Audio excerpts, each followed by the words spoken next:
Ladies and gentlemen, welcome to the final week of a regular season of BSL Rocket League action. I'm JarJam, together with our league. There's still so much to play for, and our league, are you just as excited as I am to find some of these teams and players really battle it out in the final week?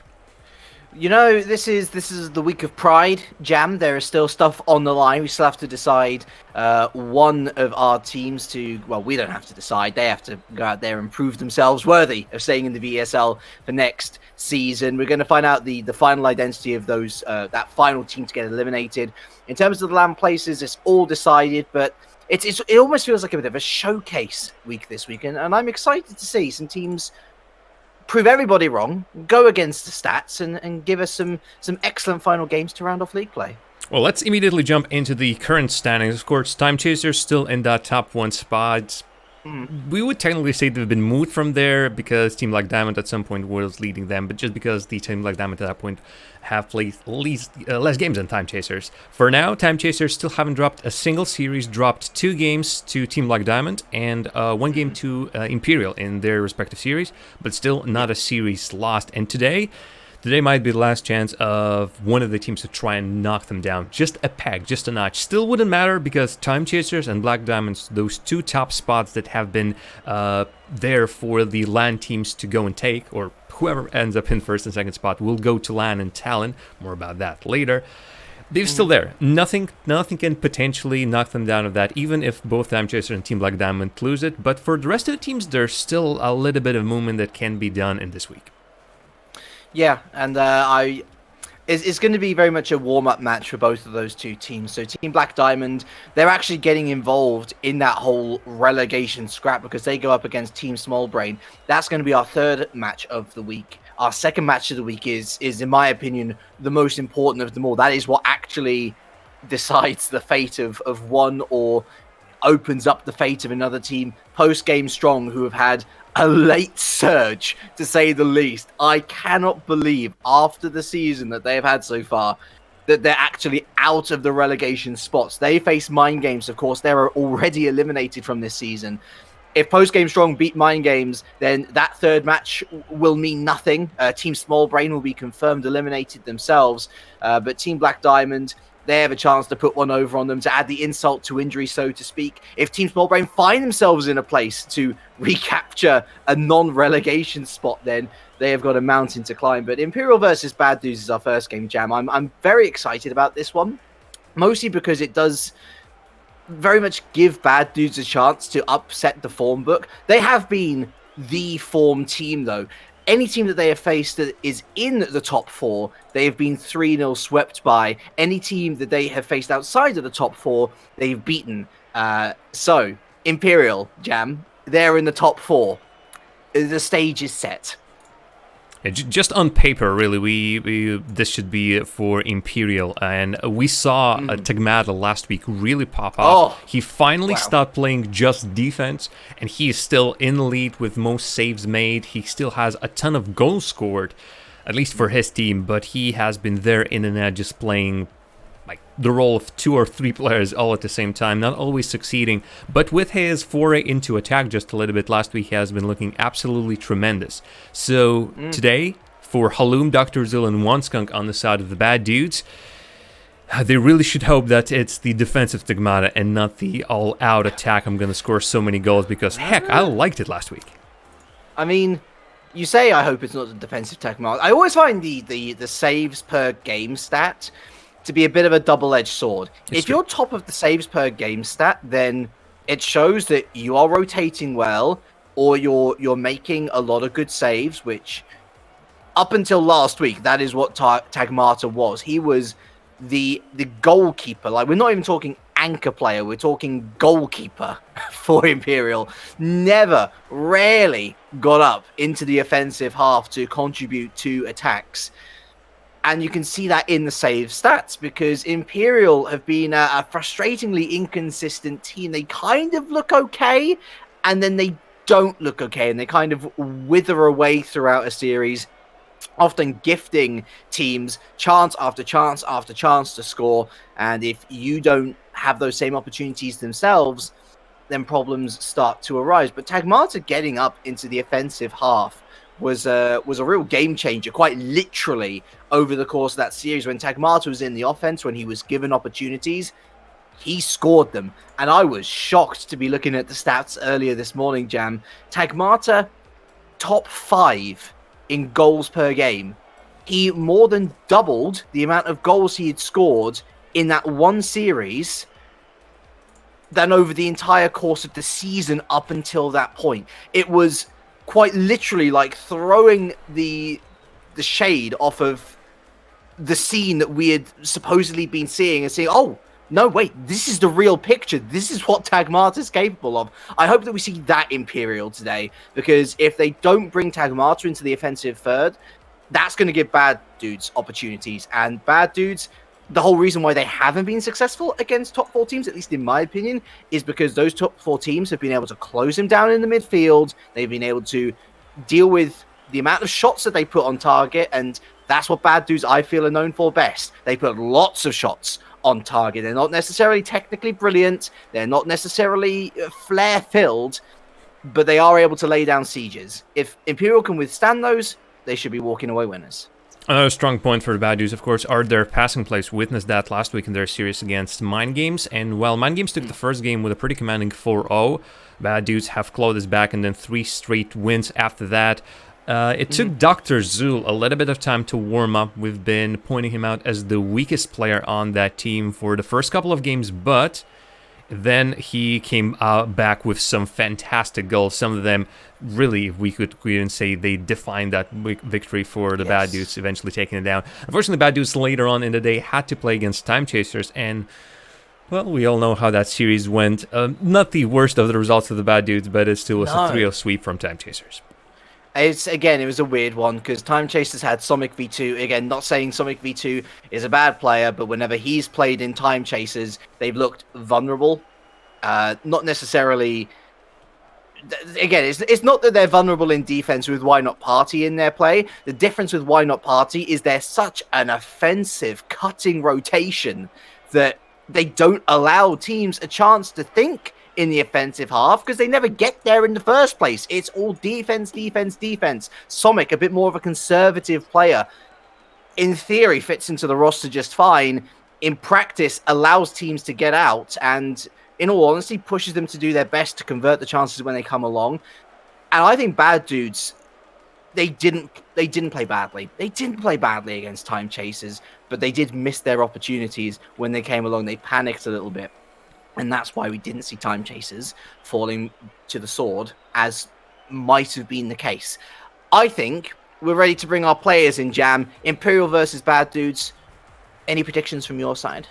Right, it's going to be an Imperial win for me, but I feel like the Bad Dudes can really make it hard for Imperial. I'd say a 3-1 at the very least, maybe even 3-2. If Dr. Zool, Halum, and Wanskung are feeling their best, then I don't think that... I think that Ragas, Duvi, and Tigmata rather would have a lot of trouble fighting off this team. A lot of promise in the Bad Dudes, but they're just not there yet. If Tigmata is in full force, then it's definitely a win for Imperial. Here I was saying, I want to see upsets. I want to see the form book turned on its head. But as a caster, I've got a responsibility, Jam, to make my predictions by the form book. 3-0 Imperial. Not going to be an easy ride, I don't think. But that is what the form book has taught me. And the form book is law in these parts, evidently. Can never be overturned. So 3-0. Alright, well folks, you have heard it here. If you have any predictions of your own, do let us know about them in the Twitch chat. We are just mere seconds away from starting our very first game of today. Imperial in the blue, Bad Dudes in the orange, and while we both have selected Imperial, I'm still hoping for a lot of great Rocket League. Hoping that the Bad Dudes show the best of what they're capable of. Again, they have a lot of understanding in between each other. So without any further ado, let's have it on our screens. Imperial in the blue, and in the orange, the Bad Dudes. Of course, a fun fact about this particular week of the BESL, our final week, is that this is the only week that you will see all 8 of our teams playing. Fun fact. Fun fact. And that was a very fun shot against the crossbar. In comes Dr. Zool. One skunk. He says he's in a slump, but that was another decent F on target. So far, early promise for the bad dudes. The early pressure jam, and more importantly, the only team to have some shots on target.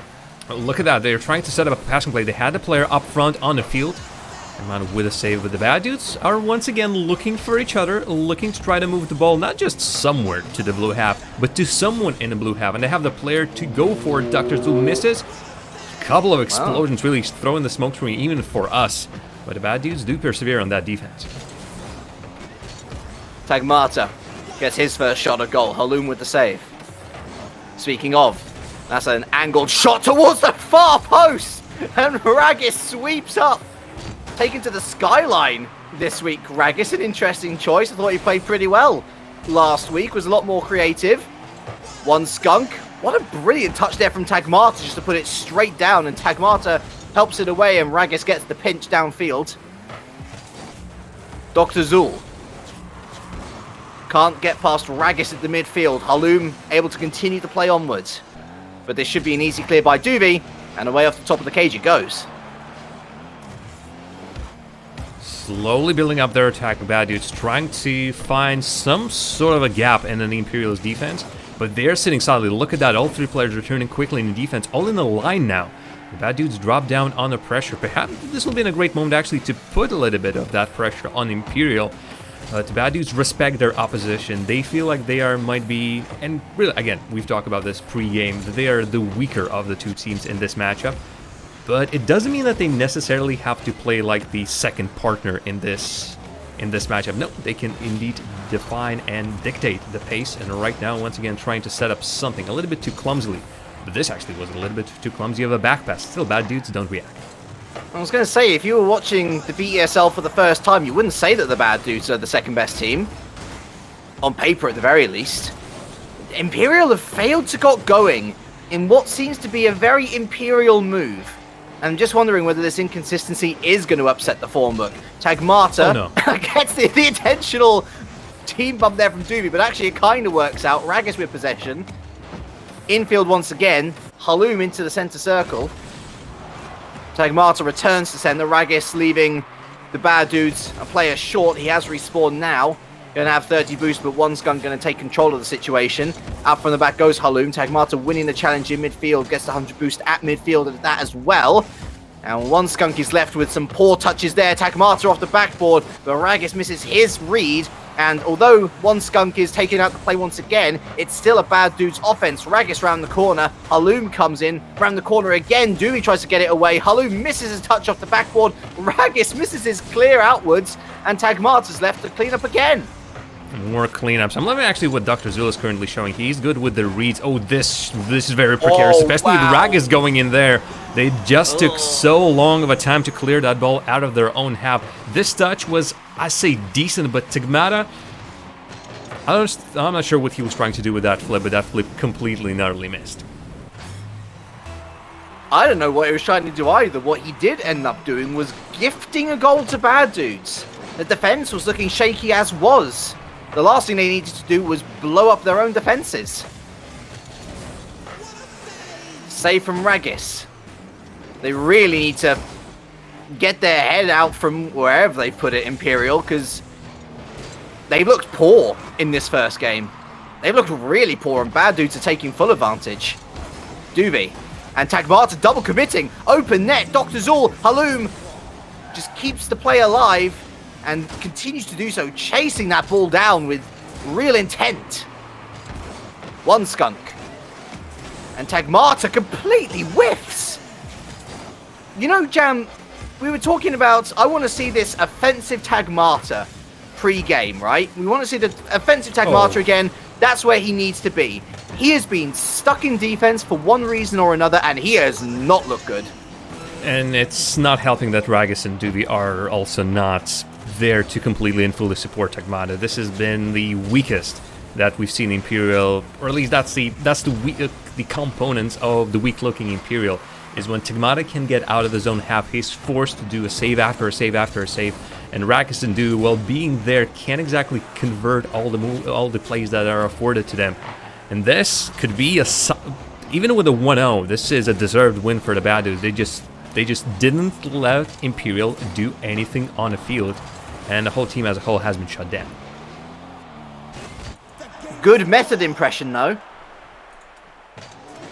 I can't understand, Jam, how we saw a team seemingly find themselves and realize their potential, and we could truly see what Imperial are capable of, and then they produced this performance. One shot on target, that one Tagmata shot on target was all they got all season, and this is why the save stat is... It's such a difficult stat to read into. Yes, your defense on the outset looks great. Oh, 2-3 saves per game. Wonderful. But, Jam, when you only have one shot on target, when you're putting up 10 saves only to then lose the match 1-0, it was a doo-doo performance. That's what that was. It was just lifeless. Or if there was life there, it wasn't very intelligent. I mean, these are some harsh words from our league, but I completely agree. That was a little bit of a doo-doo play. And Imperial, well, you mentioned the saves, and the fact is that the team that usually ends up with the most amount of saves is the team that has been shot in their own half for the most time of the game. And we saw exactly that. Imperial just couldn't really create anything, and they've been forced to make a save after save. They couldn't find powerful clears, while on the other end, Bad Dudes, and again, I'll have to specifically highlight Dr. Zul, he has been reading those clears well enough that together with his teammates, they have been able to keep the ball in the blue half for long periods of time. 1-0 and a lot of shots is perhaps not as commanding as Bad Dudes would want to come out of that game 1, but I'd say it's solid enough for them to continue this into the second game. They know that they had control of game number 1. Now to repeat it. Easy as that, right? Easy as that. But if there's anything that we've learned about Imperial, it's that there'll be woeful one game and then pop off the next. One skunk. Oh, keep in mind, by the way, didn't even mention, that's the first game that Bad Dudes have taken against the top 4 side all season long. So, at least the duck is off the metaphorical back, so to speak. Or is it monkey off the back? Maybe it's a duck and a monkey. Seems like a pretty big stat to get out of your system, at least. Shot on target from one skunk again. Early pressure coming in. Raggis with a pointless jump. Ended up transforming into a triple commit. And Halloum's not able to get there before the onrushing defender. Raggis again missing his touch. 0 boost to work with. Don't go for the touch if you don't have the boost to get there. Simples. He is, by this point, I think Imperial are just trying to get something working, anything. And that results in a lot of ball chasing, maybe Duvy, no, but he plays it patiently. This allows Dr. Zul to close out on the angle and win that challenge. Double commits by Bad Dudes definitely are not helping them in the midfield, but then this kill, actually, works out as a play in the end, and the Bad Dudes were not expecting the play to just slow down all of a sudden, which then allows this play from behind to come out from Dude. I can't tell if that would have hit the post if That's one true. skunk hadn't hit it. I mean, to be fair, I don't blame him. I would have gone for the save as well. Unfortunate there. But Imperial, whether they deserve it or not, get their first goal of the series. Duvy. It's a weak touch off the top of the cage, and Dr. Zul's going to pick this one up. Oh, what a pinch! What a read from Dr. Zul. It's 1-1. Get dunked. And that's exactly what Dr. Zul did, just slowly. And on Tagmata, no less. But look at how Tagmata had positioned his car. Any ball hitting the Tagmata's car back would eventually go into the direction of the net. So just iffy positioning on that 50-50 allows Dr. Zul to put the ball exactly where he wanted it. Imperial, though, immediately starting a good attack, or at least a solo effort, straight from the kickoff. But just like that, it gets killed, and bam, attack goes the other way. And that's another lovely touch from one skunk. Raggis has got, once again, no boost to use. Duvy bails him out before any more harm can be done in the defense. Tagmata. Dr. Zul was a little late to the jump there, still won the battle. One skunk tries to get the extra touch to maneuver it past Raggis, but it went wide, and once again, Tagmata on cleanup.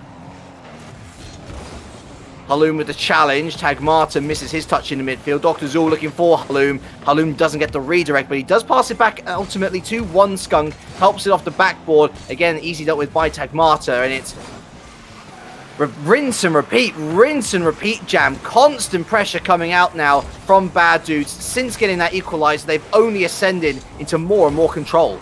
That is exactly what they wanted. After that first game has completed, they know that they can pressure Imperial. They know okay, they just log blue team in their own half. While the shots finally have started coming in through Imperial, they mostly are being blocked before even anything reaches. Dewey did not get bumped in that play, but I'm pretty sure that was part of the intention of Halloum as he was rushing through that ball. Before Tagmata can get the pinch off the ground, it's nicked off him by Dr. Zool, who gets it past One again.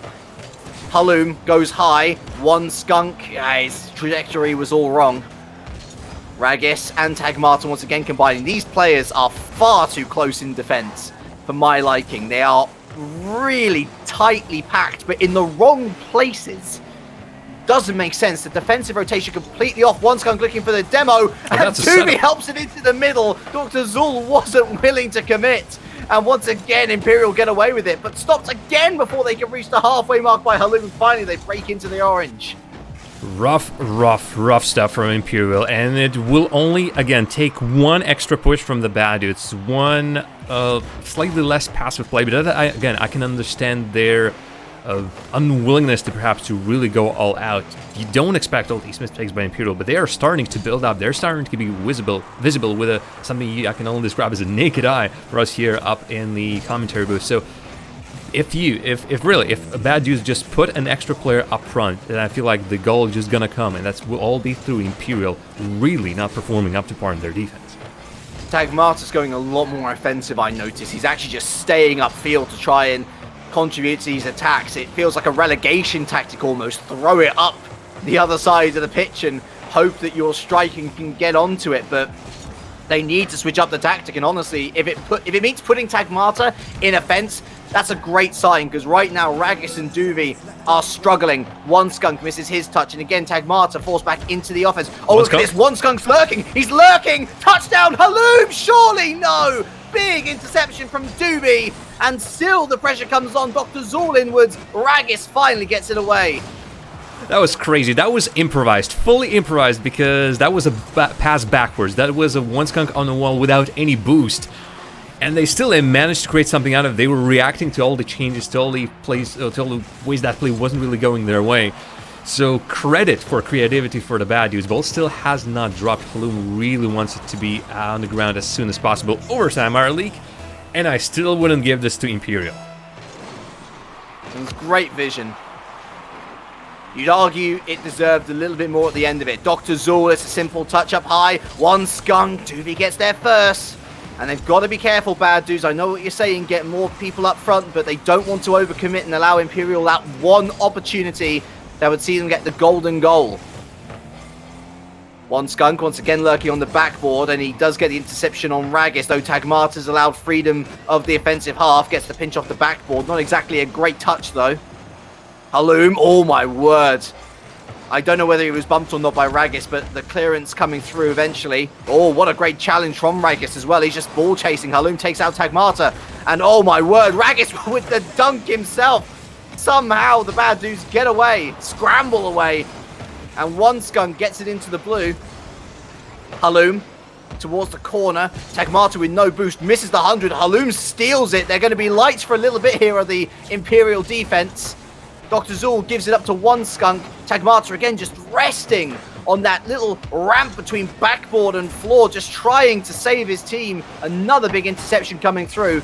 And Raggis is still not able to break out. Halloum! And that is going to beat Tagmata. It looked like it was going straight at him, Jam, but no less. It's 2-0 to the Bad Dudes. It's once again has been Bad Dudes constantly keeping Imperial in one spot on the field, and that spot was their own half. Nothing was allowed to Imperial pretty much for the whole duration of that game. One goal they managed, but I'm pretty sure that on the shot level, again, 3. Fantastic. Tagmata hasn't made a single shot, but finally Imperial, his teammates Duvi and Ragus managed to get something on the other end of the field. Did not matter in the end because Bad Dudes are still there, maybe not putting in the same amount of shots in the first game. Well, conversely, of course, the Imperial weren't able to put as many saves, but it all doesn't matter. There is no life in Imperial's play right now. There is no same creativity that we see from the Bad Dudes. They seem stuck. They seem all in the same spot. And really, Arlie, by this point, we got to think. We're now looking at a potential upset from the Bad Dudes, as this is their second game in a row. And I got some scenarios for you up here. So if Bad Dudes win with a 3-1 result, so still a little bit of leeway for Imperial, then they tie Imperial in the league. If they sweep Imperial... what if it's 2-0, though? What if it's 2-0? Is there more goals scored from Imperial to keep them ahead? Yeah, if it's 3-2, then Imperial do have the better game difference specifically to be ahead of the Bad Dudes. So if 3-1, then Bad Dudes and Imperial tie. If it's a 3-0, they leapfrog Imperial and become the top team, or rather the topper team. Not exactly the top team. There's still no contention for those spots, but. This is a perfect opportunity for the Bad Dudes to actually climb them a little bit up in the rankings, and that actually does mean something because this means they are getting a better spot and a better chunk of that prize pool. So it's it's not a land spot, it's not relegation, but this is something to play for, and I'm pretty sure the Bad Dudes would want that. I misinterpreted what you were meaning there. You were meaning games as opposed to like individual. Series, if you mean the whole thing. Yeah, it's... I don't know where I'm at. I hope that Imperial are able to find themselves a little bit better than me in that whole sequence of events there. It's been a decent start, to be fair. Good early pressure coming out from Imperial, but Tagmata not willing to commit. Once again in that anchor roll, he gets it past one at least. Ragus goes up way too early, and Duvi commits, allowing, once again, another counter-attack. No. Teammate bumping, sometimes it's avoidable, Jam. It's been happening a little bit too much for my own liking, and Dr. Zool so close to goal number 1 in game number 3 here.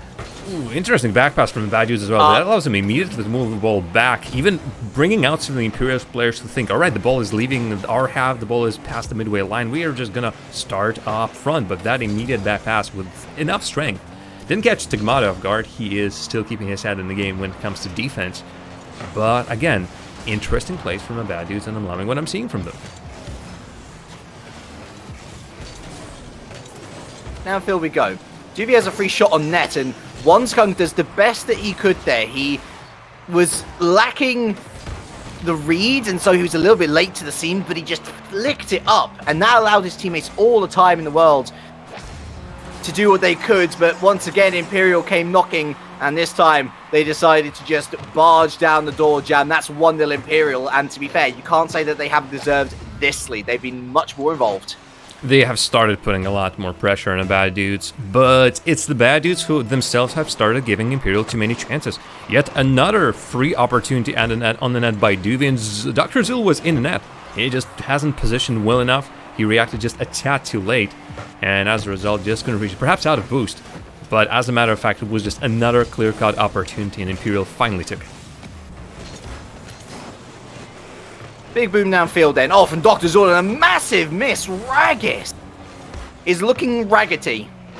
He's looking so out of form this game, Ragus. So many missed touches. Infield pass from Dr. Zool, helped them by Skunk. He looks like they're playing for Imperial right now, but it's all part of that big brain play to get the clearance through. Duvi basically passes it down to Dr. Zool, who then gifts it up to Tagmata around the corner, Haloum. And the interception coming through from Dr. Zool. Tagmata just keeps it lofted a little bit, and that allows Skunk a shot towards net. It's going to go high. Looking for the double touch, Tagmata there before he's able to reach it. Up high, Dr. Zool. Wow. I couldn't believe that almost resulted in a goal, Jam. And then it did, because Haloum was on his toes, managed to get the little toe poke home, Inexcusable defending from Imperial. Bragas, I believe, was out of boost on that play. He was trying to reach it any way he possibly could, flipping into it perhaps, but they still couldn't continue on it. And Imperial just bring the ball pretty much into their own net by that play. It's still looking rough. I see a lot of plays by Imperial, specifically between Tigmata and then Duvi and Ragus, which are not on the same page. That pop-up by Tigmata sort of slowed the play down. Would have been great if somebody from Imperial would have gotten up for it, but nobody was there, so the bad dudes just immediately take the ball into their own control. It is... I know exactly what Tigmata is trying to do. It's just that if his teammate is not working with him, then it's rough. Triple commit in net. And just to respond to one of your reasonings, Jam, I would say that Ragus running out of boost is a decent excuse. If I hadn't already said that Ragus has run out of boost at least 5 times already this series, it's a consistent problem. And if that is the excuse, if that is the reason why that goal went in, then it's just cost his team big time. Dr. Zool. And once again, it's towards the upper backboard. Nice clearance overall. Good team play there. Double commit on the sidewall once again. And once again, it's Tagmata left, the only man in defense. Haloum towards net. The counterattack too slow for the bad dudes to capitalize. And once again, over to the far wall it goes. And this should be Tagmata's to clear. Lovely stuff. Ragus comes in, expending that boost for good use now. Dr. Zool with a good defensive block. Tagmata keeps the pressure on. 35 seconds left of game number 3 before we go to OT once more. Haloum. Can they stop OT before they get there? In fact, you know what? It's going to be Doobie with the disastrous own goal. It was not looking good the moment he went up for it, and then this touch. Dear me. I assume he could have. That is pitiful. I believe you said, not beautiful. Really, it was just a tragedy up there in the air. And Imperial, if they're gonna lose this series on an own goal, then that will be just description for their whole season. So much potential wasted. There's still 15 seconds to rescue something, but they need it to happen now. And definitely not with touches like that. One skunk. Is this actually going to be registered as a shot? It is the slowest shot in BSL history. And Haloum had the chance to just wrap it up there. Goes wide. Is there any last semblance of attacking threat from Imperial? Lofted up high from Ragus. I think that's as best as he could have done. But Haloum has the boost. And that is embarrassing for Imperial. Bad dudes, I predicted them by the form book to go down to a 3-0 sweep. They're the ones that 3-0 swept Jam, and deservedly so. Imperial did not have more than 3 shots on target in any of those 3 games. Toothless, wide open, deserving to lose. And really, the performance like this puts question on how on earth did Imperial manage to win all those previous games. We gave Tagmata the MVP last week because his performance was just a huge Phoenix rising from the ashes for Imperial. Perhaps not the most important game for them to win, but it really was a solid one for them to take. Actually, I'm saying not the most important one. That was against the Backflip boys. This actually allowed Imperial to close down on the Backflip boys. And a potential win of 3-0 for Imperial and a 0-3 loss for the Backflip boys would have actually put a tie between Imperial and Backflip boys. Would have to go for tiebreaker rules. Won't happen. Absolutely won't happen because Imperial just dropped down a big one. Or, conversely, it's bad dudes dropped one on them. What a weird chain of events, but hey. Imperial, in this one, have nobody to blame but themselves. Absolutely, could not agree with that anymore. And bad dudes, fair play to them. Seeing them in a similar situation kind of find themselves and figure out what they're all about. I think this was the coming of age for bad dudes. One skunk, he was coming in as a sub. He's become a permanent part of that roster. Massive part of that. Really trying some wonderful, intricate plays with his teammates. I think Dr. Zool, a lot more solid on defense than we've seen from him in previous weeks. And Haloum bringing the team together. The glue, I think. The ball-winning midfielder, the creator, the finisher. He's got something about him that really tells me that he's a complete package. and they've deserved this top 4 berth in the end, deposing Imperial in the royalist of fashions.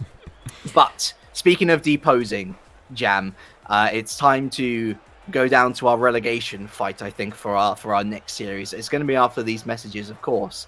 But Postgame Strong, Mind Games Esports. This could be deciding the fate of Team Smallbrain out of their hands. It promises to be a rather tasty series indeed.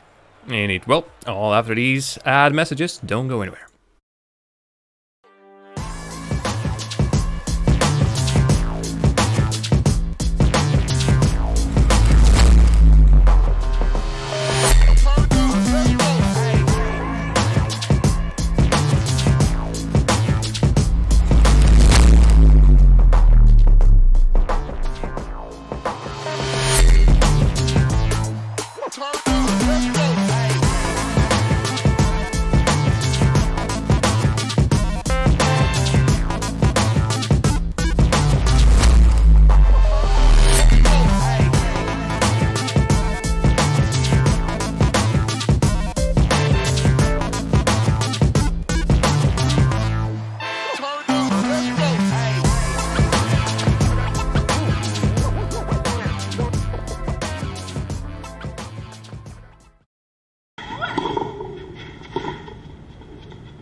Ir mirkļi, kas nevar gaidīt.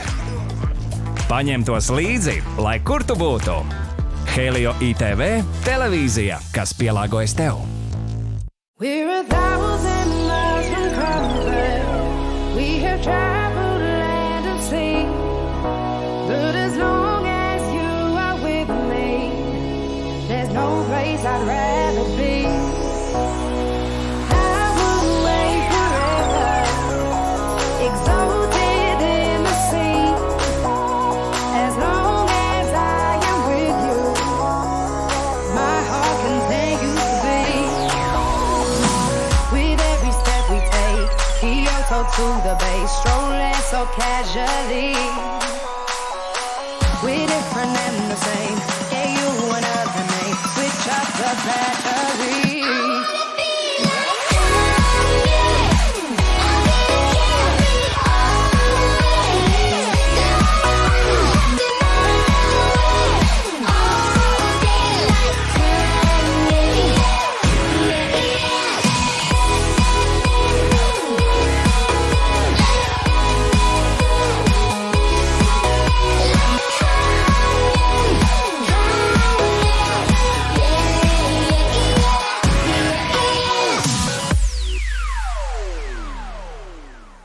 Helio piedāvā. Mēs no tā visa varam uztaisīt kārtīgu weekend ballīti. Tu esi Andris kā vecajos laikos. Lai kādos piedzīvojumos tu dotos, Helio ITV un Shortcut vienmēr tev līdzi. Skaties, kur un kā vēlies.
Folks, we're back into action here over at BSL Rocket League. Georgia still with EuroLeague. And we had a lot of strong words for that Imperial performance against the Bad Dudes in the previous series. And again, they can't really blame anyone but themselves. They have not performed up to par. I've quickly talked to Tigmata in between the game and well, during the outbreak, basically. And he said that the team dynamic basically just fell down in last series. And Duvey, with his own goal, wasn't exactly feeling up to par. But they are not being themselves too hard. They're still in this league come next season. I don't think they will be complaining about that too much. There's stuff to build upon. Yeah, again, it was very much a case study of why the save statistic isn't something that you should be proud of building your team on. Yes, the best teams are built off a strong defense, but a strong defense does not make the team. You don't go and live in a house without a roof, if you get what I'm saying. Like there's one element and then there's the other. And when you've only got 7 shots on target over the course of 3 games, that's 15 minutes at least of gameplay.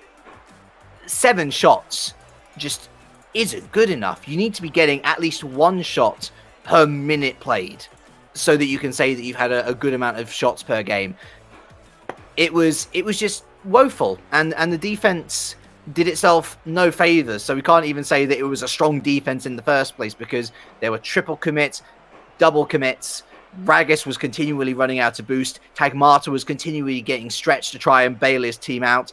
Duvey was looking unsure of himself. It was just the perfect storm, which sees Bad Dudes up into the top 4. But as I say, we've got to look a little bit lower going into our next game.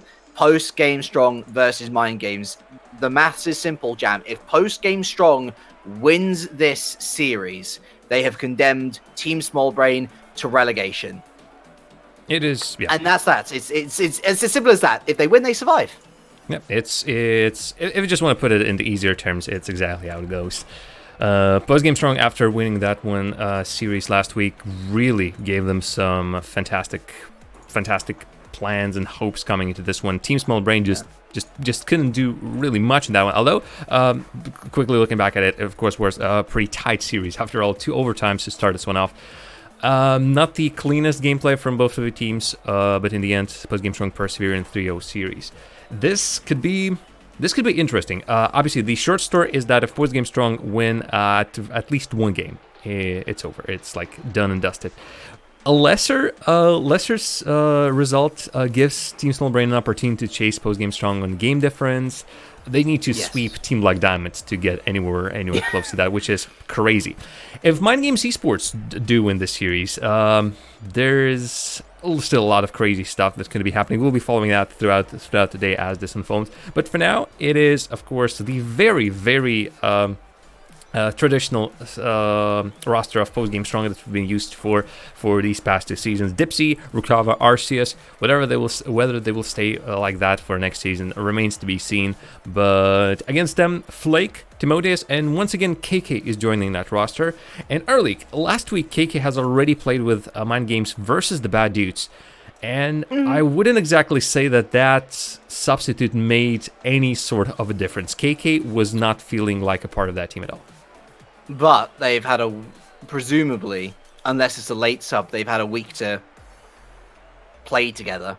And they've had a chance to at least synergize a little bit. At the very least, they've played some games together previously now. I agree. KK did not look like the LAN finalist that maybe some would have expected to see. It was certainly not a Chuvas situation. Chuvas slotted right into the Imperial setup and looked as if he'd been there since the beginning. KK looked like a fish out of water. And although he tried to pull off some good plays, ultimately, your ability in Rocket League is capped by the ability of the team around you. It's very much... there's a classic ranked complaint, isn't there? Oh, it wasn't me. It was my teammates. Well, there is some truth to that. Because if you don't have good teammates to support you, if you don't have solid rotations, if you don't have a flair player to really kick things off, then your potential is limited. And I think that's what KK was suffering with last week. Let's see whether a week together, whether a bit more knowledge of each other can bring out the best in KK. Crunch time series then, in particular for post-game strong. They are confirmed survived into the BESL Season 5 if they win this series. And so far, they had the early pressure, but they've gifted it up now to Mind Games. Mind Games, of course, was one of the teams that the Postgame Strong beat last season. Although last season, they didn't survive either. I don't know who Timo is. I believe that's Timotheus. I guess it's Timotheus. Indeed. Good news that we know who he is, because he scored the first goal. Yeah, congratulations to that one player that we do know who it is. Timotheus has been up and down throughout the season. He's a strong player, is just that I don't think Mind Games Esports were able to utilize him that well when he was on the sheet for the day. Right now, with that one opener, really that could even be it. Though it's still a big task, both for Postgame Strong and for Mind Games Esports to leave their defense or keep their defense as tidy as they possibly can. You can expect quite a bunch of mistakes from these two teams. Postgame Strong, they finished 6th last season, actually. It was quite crazy to think, of course, last season. Well, the only reason how they got into this season is because so many other teams dissolved after Season 3 that they were basically given the chance to come back in the form that they were last season. It's a complicated way to look at it, but they have been given a second chance in the BSL without having to qualify once again. KK helps it on. Dipsy. The rotation started to come through now from Postgame Strong, and the defense was torn apart. It's a tie game. I'm looking where... Oh, Flake just didn't read that play completely. He had two of his teammates in that area, so his assumption, I'm assuming, was they've got it. They absolutely got it, but a series of misses and bam, it's just an open chance for Postgame Strong. Also, a quick correction from MacGyver, who is not playing today. Last week, KK was substituting Timotheus. This week, yes, KK is substituting for MacGyver, so despite all the good things we're saying about MacGyver, it's still a pretty big difference. So expect Mind Games Esports to have perhaps their best chance of the victory all season. I mean, no, I'm not going to be too harsh on him. No, I'm not going to be too harsh on him. You, Ireland, out of all people. It's because I could be really savage. I'm not going to. I think that we should just focus on what Mind Games can do in their current state of mind. Mostly because they could deny Postgame Strong here. That is another goal for Timotheus. And another big missed opportunity there. KK coming in with a great challenge. And ultimately, it was a deft touch from Timotheus. A well-worked goal in the end. Hey, look at that. It was just absolutely lovely. I was trying to figure out how exactly he put the ball into net. That was a back touch. That was no look. I'm going to just doink. And bam, into the net it goes. Postgame Strong unable to read how the play unfolded. Great shot by Dipsy. And it's like how it was throughout these weeks. If Dipsy is in control of the ball, expect for him to have some really quality shots. And I think he's still pulling up a lot of that flair, a lot of that quality. So ultimately, the point which I am going to come up with is KK coming in for MacGyver is similar to Chuvas coming in for what was, and I guess what is now, Tagmata again. Offensive, creative player coming in for a player that generally sticks in his own half. But it looks like KK is going a lot more offensive than what Chuvas was looking to do with Imperial. It's working off the crossbar. Arceus left floundering, eventually gets the save. Lovely aerial dynamicism? Man, that's a made-up word, but I'm going to go with it anyway to get the ball away. Still the attacks coming through, however, from Mind Games. Rukawa helps it onwards. Arceus is there to try and get the pinch. They're just lining up Postgame Strong to put this one away. It ends up being Dipsy, 2-2. Sorry, is this a queue for Mind Games Esports Net? Are you? Do you have a number? Oh, all right. I'll be the second one then. And Postgame Strong just do a great job. It all started with a really great tip by one of the Postgame Strong players to put that air somewhere close to the net of Mind Games Esports, and then a series of not so good clears. Really dropped the ball for Mind Games Esports, which then allowed Postgame Strong to just keep on pushing, keep on piling on with all the players they had at their disposal, and in the end getting the goal at 2-2.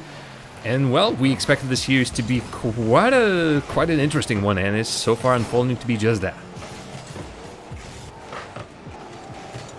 The one thing that Postgame Strong have failed to do in this game so far is lead.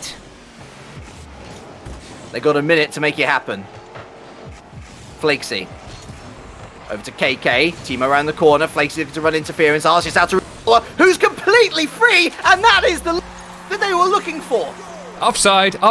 Let's check the video assisted replay, because that was so deep for Rukawa's positioning, and yet a pass works. And it's rare that I get to say this, but Postgame Strong, they've put some thought into making sure that they've moved the ball around with some sense to the back of it, rather than just aimlessly putting that. Oh, look at that! Another one. Can he please blow? No. Oh! Rukawa, what a chance to make it 4-2. They've got a game plan, and to be fair, it's only now just coming into effect that Timotheus is going to put the hammer down. Less than 30 seconds remain, and it's 3-3. Anything you can do, I can do better. That was, I would even say, a much better pass. Just Mind Games Esports 100% faster on that play that Postgame Strong. Postgame Strong didn't even try to figure out what happened. Mind Games Esports were already putting the player on that pre-jump. And straight off the kickoff, this also not looking great. Arceus, what was that jump? I don't know, maybe he just sneezed and tried to go for it, but he had absolutely no need to go for that. I don't think we'll see it on the replay. Just up. It was a double feels bad backflip. First from Rukawa, then from Arceus.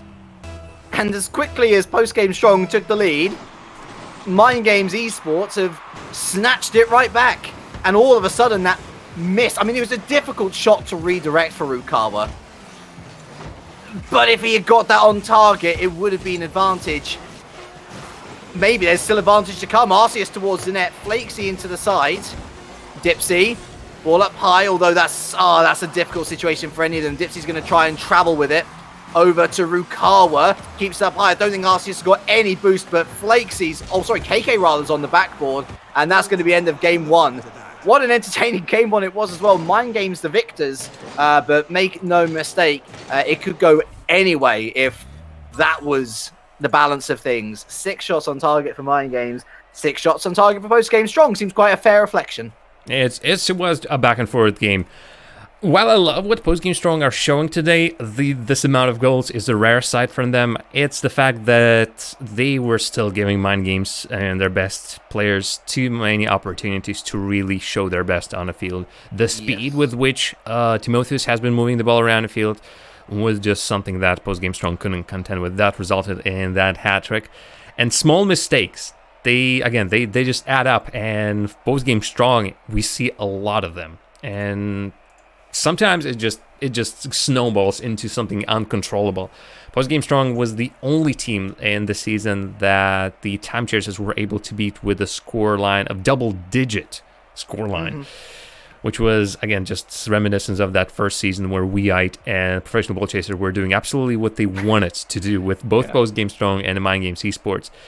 Here, it is still perhaps the same issues for Postgame Strong, but I'm loving the little things that they're doing. If they convert those little things while also trying somehow to keep themselves more solid in defense, because the pressure roughly won't be the same pressure they've been sustaining throughout the whole of the season. There's still a really great opportunity for them to really pull up a strong fight against the Mind Games Esports side. So just getting some news through. Hi to Flakesy in chat, by the way. Why aren't you playing? Yeah, what's a up with week that? to play together, played like an hour before. Okay, so they've had an hour 45 to play together, including last week. Better than nothing, at least. Arceus missing his touch there. Early pressure coming out from Postgame Strong, but the clearance coming through from Timotheus. Oh, Dipsy, that was an awkward angle to try and get the clearance away. Flakesy inward, and it's going to fly wide. Straight back into the center from Arceus. KK didn't know what to do with it. It was too good an opportunity. He kind of fluffed it. Timotheus inward, Flakesy looking for the redirect. And after some early pressure from Postgame Strong, it is all Mind Games at the moment. Good touch, but nobody on a follow-up from Mind Games Esports. They've been really stretching the Postgame Strong defense thin. And one good opportunity, one player that will be perhaps a little bit closer, and I feel like the Postgame Strong would fall apart. You saw, again, misses on the ball. You saw double commits, and Postgame Strong, whenever they get in defense, whether it's on a counterattack and it's a short one or it's a prolonged siege, they start panicking. And boy, it never helps Postgame Strong to be panicking their defense. Yeah, they're still holding it to a tie game though, Jam. Rukawa, you could see the play developing from KK's perspective. Flake's there. Arceus gets the challenge, and Rukawa's there again! Oh! Post off the crossbar. Denied by the Beans on Toast.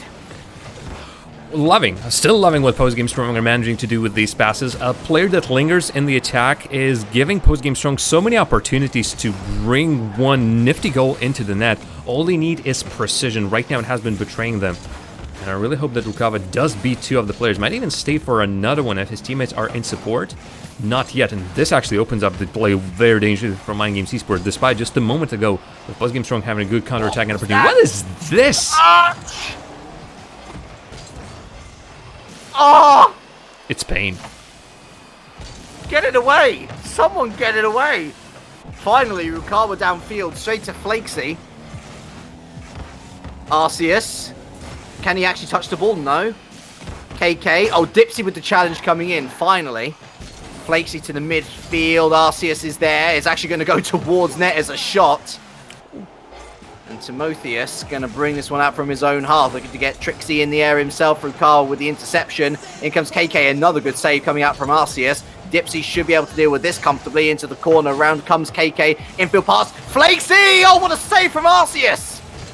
And what a solid play by Dipsy as well. He didn't just go for it. He didn't jump thinking, all right, we just need all three bodies just thrown up there. He stayed on the ground. He waited until a save is made, and then with his clear mind, he just brings it out. This touch and this lack of touch allows KK to just drop it down on Postgame Strong. This time, Dipsy could not do anything. He was just flaring just a little bit. That really wasn't needed from him. What an angle, though. That's a difficult one to try and get away. I can understand the flailing about, honestly. But once again, it's advantage Mind Games. And Postgame Strong, this is worrying for them. Because what if the impossible does happen? What if Team Smallbrain does beat Time Chasers? Then we're in a heap of trouble if you're Postgame Strong. Rukawa. Looking for the infield touch, but again, there was none there. Dipsy does get the challenge in. He's got some boost to expend as well. But Timotheus strongly away. KK. Timotheus helps it on. I think he might have actually fluffed the touch. The offensive rotations, again, really coming into effect as Flakesy flexes. Timotheus goes wide. And now it's up to KK. Two players in net. No challenges to bring this out from the back. And it's just Dipsy on his own. Manages to get the shot away. Timotheus down to KK. And when it's only Arceus in net, you've got to be feeling pretty confident if you're Mind Games. There it is. There's the conversion. 2-0 lead. And it was unfair for Arceus as well. Look at that. 3 players on top of him. That jump. He had the boost. He just jumped late. Not anywhere near to the ball, and then he just took himself out of the play with that jump, especially knowing that all the Mind Games Esports players were closing down on him. Took 3 of them, but I think at the moment that play started, Arceus was already looking beat. So, Rukawa slows the play down, goes to Dipsy, who just misses the touch. Apparently our in-game sound is gone again. We apologize for that. KK. Around the corner. And Timotheus was a little bit slow to that. What is this defense doing? What is this defense doing? They're doing nothing, is the answer to that question. I'm disappointed, Postgame Strong. Sort your lives out. 10 seconds left before the misery ends, at least. But Mind Games, with KK in place of MacGyver, there's something about this at the very least. Arceus is going to have a free shot on target, misses, and that just about sums up Postgame Strong in game number 2. It's 2-0 in the series, on the precipice of a 3-0 sweep. Right, well, we had already one surprise today with the bad dudes sweeping Imperial. We might as well see the second one, with Mind Games doing the same to their opposition.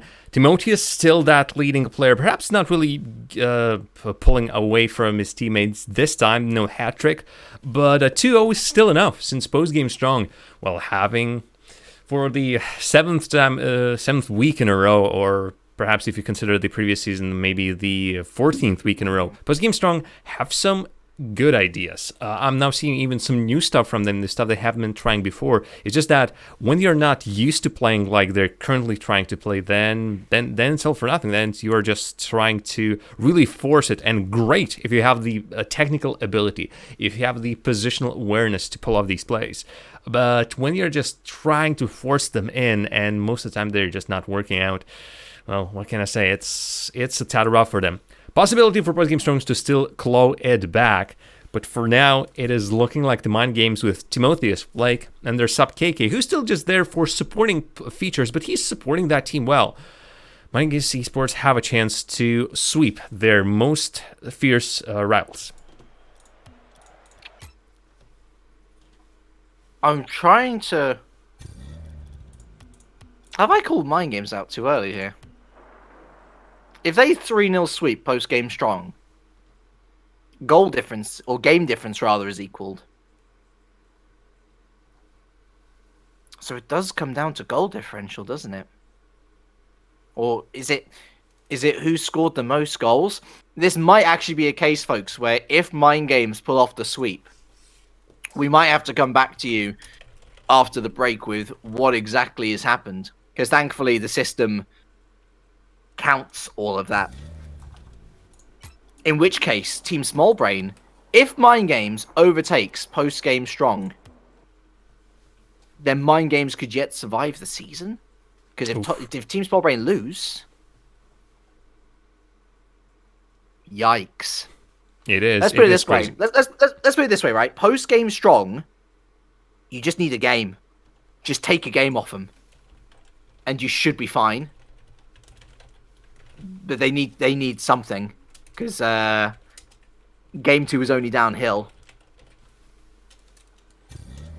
Right, folks, we'll get the next game, and this is an unfortunate actually break for both these teams, for the Mind Games to get that fire, and for the post-game Strong to perhaps claw some comeback. For them, it might be beneficial, actually. It's just that, wow, and wow some more. Didn't expect this fight from the Mind Games Esports, but perhaps down to their amended roster, perhaps down to post-game Strong. Sometimes just being post-game Strong too much. They are in this situation where it's just really not working out for them, and we were thinking, all right, after that win against Team Small Brain, it's going to be smooth sailing. Smooth sailing stops here. Well, let's put it this way. I was waiting for... I was trying to think of the best way to put it. Last week, they replaced Timotheus with KK, right? Timotheus, I think, has been a good player for the Mind Games, as has Flakesy. I can't remember exactly what you said, Jam, but my thoughts on this team is that MacGyver is a serious weak link. I think he's possibly one of the weakest players in the league. Not necessarily defensively, but that he only plays defensively. As soon as he gets up into the other half of the pitch, in a similar way to I wouldn't bet for Arceus to save goals, I wouldn't bet for MacGyver to score. And it shows in the stats. He's got one of the lowest goal conversion rates in the entirety of the league for good reason.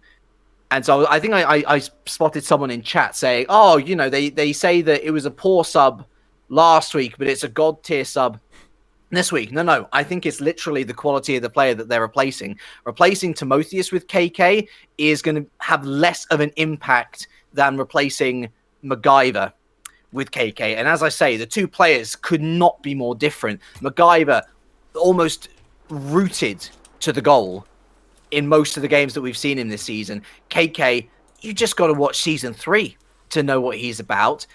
Goals, assists, midfield presence. And I feel like that's exactly what Mind Games Esports have needed, because in Timotheus and Flakesy, I think you've got 2 players who should be in the BSL next season. Yeah, with Flakesy, definitely. I've been singing praise for him throughout the past weeks. He is the strongest link on that Mind Games Esports side, especially the strongest consistent player, knowing that everyone has been just... Well, there have been a lot of subs, is what I'm trying to say. And Yes. it's... So he's quality. Timotheus, obviously also showing that he can be there. MacGyver, with all due respect to him and the our work that goes back a long time, he has his strong sides about his play. It's just that not every single time he can pull these off. And as a whole, perhaps if somebody indeed is replacing them, just like we see KK today, the difference is not like God tier, but the difference is noticeable enough that the Mind Games Esports right now are pretty much killing Postgame Strong, and might indeed upset the whole apple cart if the sweep happens. Yeah. Again, guys, we genuinely need to wait for the system to confirm what happens. I thought they were as good as eliminated, but maybe my maths has gone awry somewhere. Well, just to quickly put it in perspective, if Mind Games Esports and Mind Games Esports win this one, then it puts them at the same score as Postgame Strong in the standings, 1 and 6. Game differential. Yeah. The game difference, if this is a sweep, then it becomes equal for both teams as well. Yeah. Actually, -9.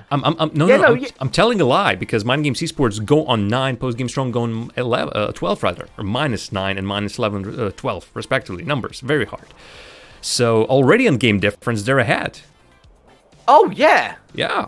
Yeah. So of course, Mind we're Games, casters. if they win this, Don't allow us to do any math. But yeah. Go on. so if Mind Games win this, if they complete the 3-0 sweep, they've overtaken Postgame Strong anyway. Right. Man.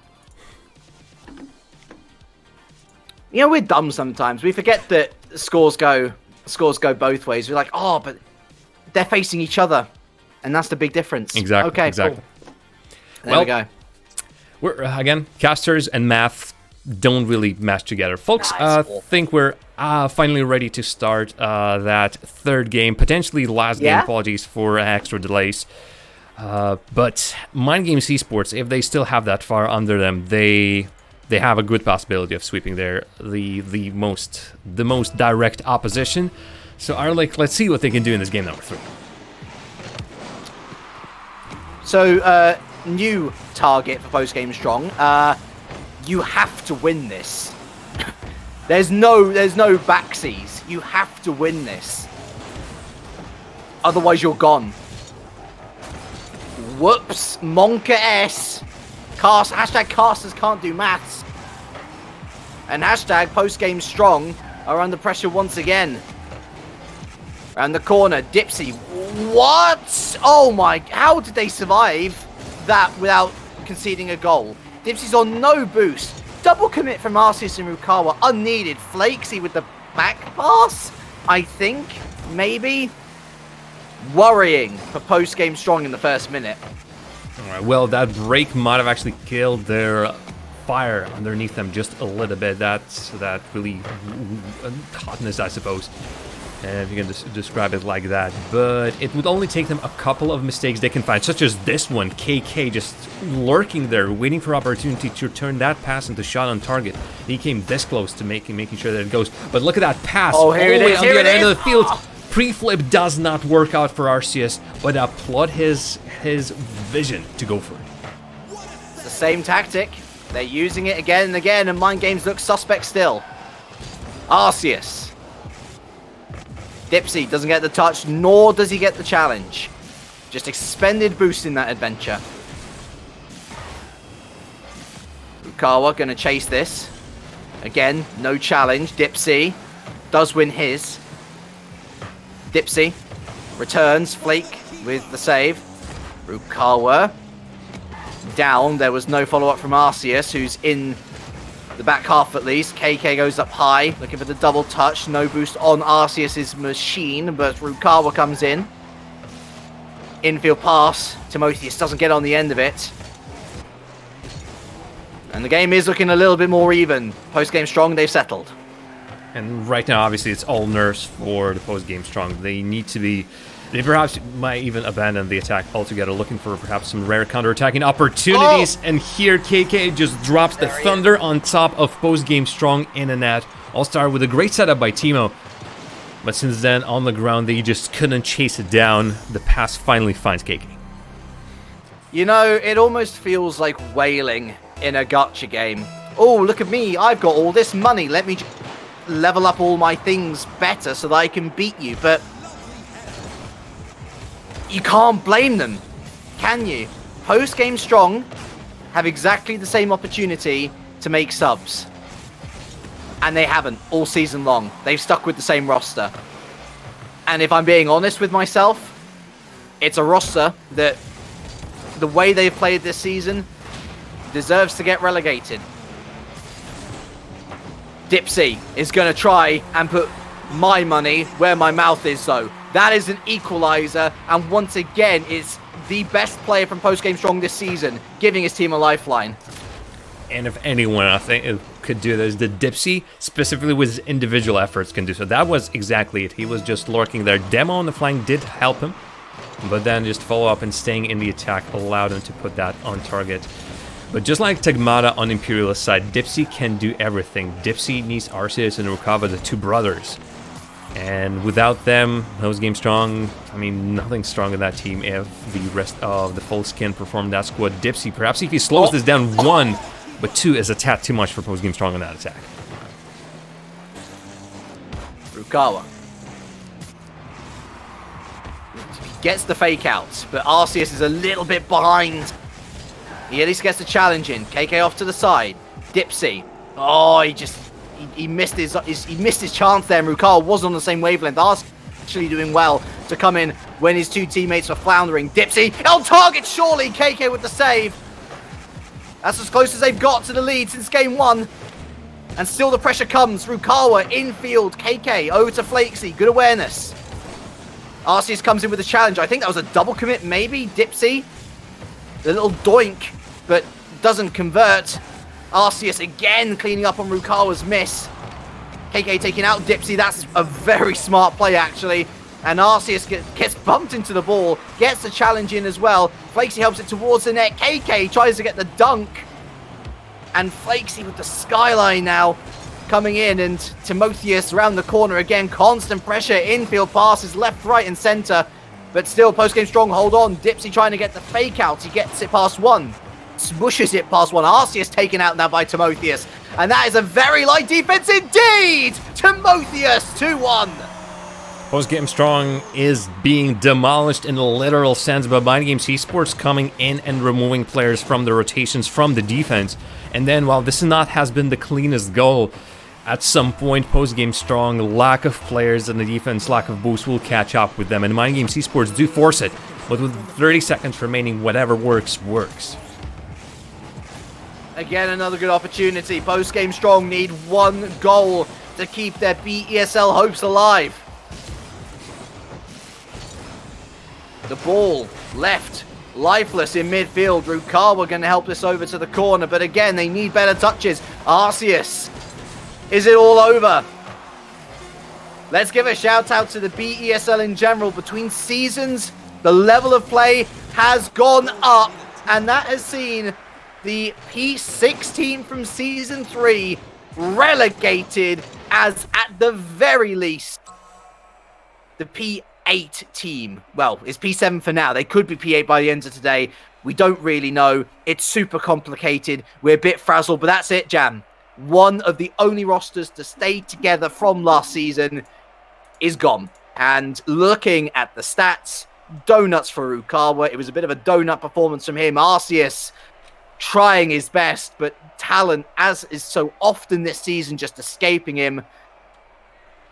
I hope Dipsy finds a better team next season. It is rough, but it is the only way we can perhaps describe what Postgame Strong, how they have been looking this season so far. So many technical imperfections, and it's the amount of misses that they make on a regular basis and the touches they should be making is just unforgivable. That will bring your team down eventually. One more time, this is still not over. The next game between Team Black Diamond and the Team Small Brain will finally figure out that mess that has been the bottom part of our standings. Whether it's going to be Postgame Strong, where it's going to be Mind Games Esports, where it's going to be Team Small Brain, they will be staying afloat for the next season, won't have the need to requalify again. All of this and more will be after the break right here on BSL channel for Rocket League. Well, one more time, don't go anywhere.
Ir mirkļi, kas nevar gaidīt. Paņem tos līdzi, lai kur tu būtu. Helio ITV televīzija, kas pielāgojas tev. We're 1,000 miles from comfort. We have traveled land and sea. But as long as you are with me, there's no place I'd rather be. I would wait forever, exalted in the sea. As long as I am with you, my heart continues to beat. With every step we take, Kyoto to the bay, strolling so casually. We're different and the same. Gave you another name. Switch up the battery.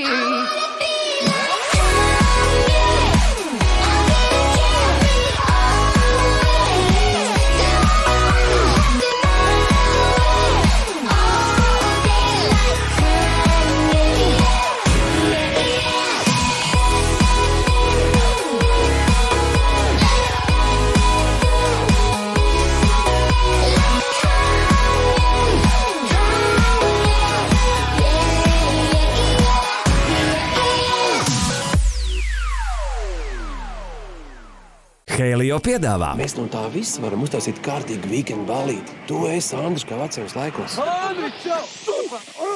Lai kādos piedzīvojumos tu dotos, Helio ITV un Shortcut vienmēr tev līdzi. Skaties, kur un kā vēlies.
Folks, welcome back to BSL Rocket League action here with our league. I'm Jaro Jam, and second sweep of the day, our league. And let's just say that is a second unexpected result of today as well. What on earth?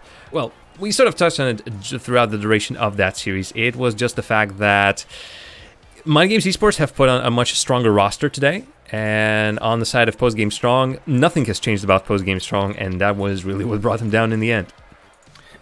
Yeah, and we were having a chat about this in the break. So yeah, there is full confirmation, by the way. So Postgame, the best that they can hope for now is 7th, which they might still get by value of our next series happening.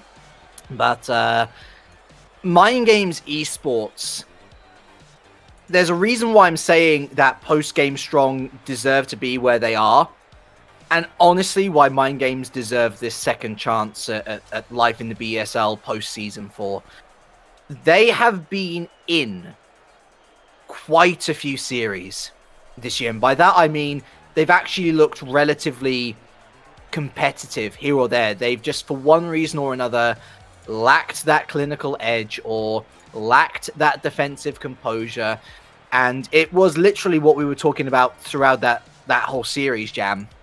The effect of replacing MacGyver with KK over replacing Timotheus with KK is there for everyone to see. KK was pulling the strings in the offense. Not only that, but he was establishing almost like a leader role within that team, showing authority in defense, bringing the ball out for his teammates. It allowed Timotheus to flourish in particular. It allowed Flakesy to take the world off his shoulders for a little bit and just focus on rotating and putting in a bit more of a defensive shift rather than trying to score all the goals for the team. It just worked. It just worked. And Postgame Strong didn't have an answer, not for long at least anyway. They did stay competitive in Game 1 and Game 3, but it's the old habits dying hard. And yeah, they're now relying on Team Small Brain to lose this series to re-establish 7th, which would be just a little bit more prize money. But they're licking their wounds, and I would be very surprised to see Postgame Strong staying together for another season to try and requalify. As I say, Dipsy, I would be so shocked if he doesn't get picked up by a team that is already confirmed into Season 5. Wow, rough stuff for Postgame Strong, but what can they do?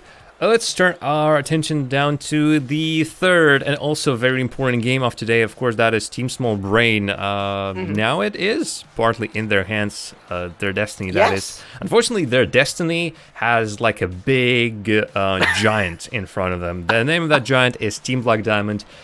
Frosty, Primi, and Keo combine the parts of that giant. That roster is still as solid as ever. I'm loving that Prima has been growing as a player in this season, just putting so many great performances on this squad. Frosty still as quality as ever, and Keo just sort of rounding up that team. Maybe not the player that gets all the accolades, but I wouldn't exactly put him on as the player that shouldn't be on this roster next week. You should be putting him on a bit of a pedestal though, Jam, because outside of Time Chasers, Keo is actually the player with the most assists per game. So Time Chasers, crazy team, right? Crazy team. They've all got 1+ assists per game. Keo is actually doing pretty solidly on 0.76 assists per game. And so he might not necessarily be too heavily involved on one side of the pitch or the other, but he's creating the opportunities for his teammates to put goals away. And as you say, Primer, he's kind of advanced on from the role of creator with Spectre, of course, last season, to a bit more of an offensive striker. And I'm loving it. I think that he really has bloomed this season. And Team Black Diamond, they deserve their place thoroughly at LAN to go up against Time Chasers in what will be the biggest slog series of their life. I think we'll maybe touch upon that at the end of the show. I mean, look, this should be a 3-0 sweep. But then again, I said this should be a 3-0 sweep for Imperial. I said that Postgame Strong should be beating Mind Games. And I've been wrong twice. So maybe the impossible will happen. And maybe Team Small Brain will yet survive into Season 5. Well, there's some good news for Team Small Brain today. Again, it all hinges on the subs that are coming in. Peta and Mex are unable to play today, so Rico will be the only mainstay of that roster. Kikis, once again, is coming in strong. And to me, bar Peta on his best weeks, Kikis is one of the best players in that Team Small Brain roster. Whenever he has come in, he has come in clutch. It's just that on his own, he can't possibly carry that team. And coming in for Mex this week is Freekant, a player from UK, and he is a solid player. He may not have been featured in many great big teams. You might see it on Team Shazoo during their play in the Renegade Cup earlier, well, this year / last year. I do recall him. He's constantly playing with some very good players, the best I can put it. He's currently subbing for the wonderfully named what was the name of that team? That this immediately escapes me. It's a long name that they're playing under. Vote for us if you trust in Brexit. Let me quickly once again double check. Beat us if you vote for Brexit. There you have it. That's the name they're playing again under in the Rocket Kingdom Rising Stars, and now they've actually have qualified to the Rising Stars Superstar League, the final tournament for all these national leagues coming through and play for big prizes. He's a sub on that team, but still, Relating Wave, you know him pretty well. He's playing on Discombobulators. Discombobulators killing it in a rival series. Sharp from Denmark, Chippy, Cal and Freecat. Basically, he is or has been around the scene. I'm just interested to see. It has been a while since I've seen him play. So perhaps let the player speak for themselves and see what they can do on the field. I was going to say, if there was any Brexit supporter in here, I'm going to Brexit out of here. Goodness me. Goodness me. But tell you what, Relating Wave as well. That's good pedigree to have. Relating Wave, for me, one of the best players in the EU Rival Series this season. 100%. Really stepped up a notch. And you know what, Jam? Pater's been on a downward spiral since week 2. Mex, you know, he has improved, but he is prone to the rather extraordinary error. There's no harm in trying something different. It worked for Mind Games. Let's see whether it works for Team Small Brain. For Team Black Diamond, this should be, in theory, good warm-up for LAN. But things in the BSL they rarely seem to go that simply, do they? It's in the orange, Team Small Brain, and in the blue, Team Black Diamond. And so far, it's actually been good early pressure from Team Small Brain, getting a couple of shots towards net. But so far, Team Black Diamond dealing with it comfortably. And Team Black Diamond getting a gift of a goal. What was a clearance, Jam, turned into a goal. That should never happen. It wasn't just any clearance, though. Look how far Primal was out of his wall to make sure that shot goes in with as much power on the other end of the field. That was quality, as good as a clear as it gets. And all that quality at the very beginning from Team Small Brain just goes to nothing. Perhaps a shot will come in, but that touch by Freecat just goes to the side. Demo might help him. Actually, will work for them, but Prima, lovely stuff. The touches, look at how just smallest of the attempts, and there you have a 2-0. Holy moly, this game is unfolding faster than we can cast it early. He's renamed himself to Flosty for this particular week. And he's going to be flossing with how easy a goal that looked. Not the best introduction to the BESL for Freekant there. Not even a freak goal, just a poor touch. Rico with some good touches at least. I don't think the Small Brain offense is particularly bad so far. In fact, I'd say that the pressure's been actually pretty good. Defense has been woeful though. Frosty. And there's Keo. There's goal number 3. As simple as you like, Jam. He already has set up one of these goals today. Now he decides to go for one himself. He had just been waiting over there, and Frosty, as a bonus, just puts a little bit of an explosion underneath Kyo's goal, an extra. And Team Black Diamond, they're looking like they're about to do the same thing that Time Chasers usually do to their opposition, and that is a goal after a goal after a goal after a goal. We just barely ended up the first minute, there are already 3. And Team Black Diamond show no signs of stopping down. As far as post-stream activities go, I think that Mind Games might be owing KK a drink. Free Cant. Down to Kikis. And it's Free Cant again with a dribble, but intercepted so easily by Frosty, who's... I think that the men have abandoned their post. It's wartime treason, and it's 4-0. You see Rico just barely on the top side of your screen, top left that is. He grabs the boost, he goes down the flank. He completely disregards the way the play is unfolding. And it seems like Team Small Brain, yep, they have Freecan. Freecan is trying to do something. But the way that they really don't gel with each other means that Freecan can't read what his teammates are doing. His teammates can read what Freecan is doing. And as a result, just pulling the blankets all in each other's direction, not helping Team Small Brain at all. It's not helping them that Kyo has now just keeping on these goals, that everything is working for Team Black Diamond. Even if that was a unplanned mistouch, Team Black Diamond still have enough players up front. Not even half point of the game, our league, we still already have 5 goals. And Time Chasers, you might want to look out in terms of the most goals per game, because Team Black Diamond are right hot on your heels. 5-0, and it's not even half time. Primer. It's going to be Rico away. There is something to be said for super subs. But when your subs form the majority of the team, you're asking for trouble, no matter how good they are. Oh my word, Primer combining mid-air doesn't come off on this occasion. But they're starting to stretch their legs. There was no one in net and that wasn't a goal.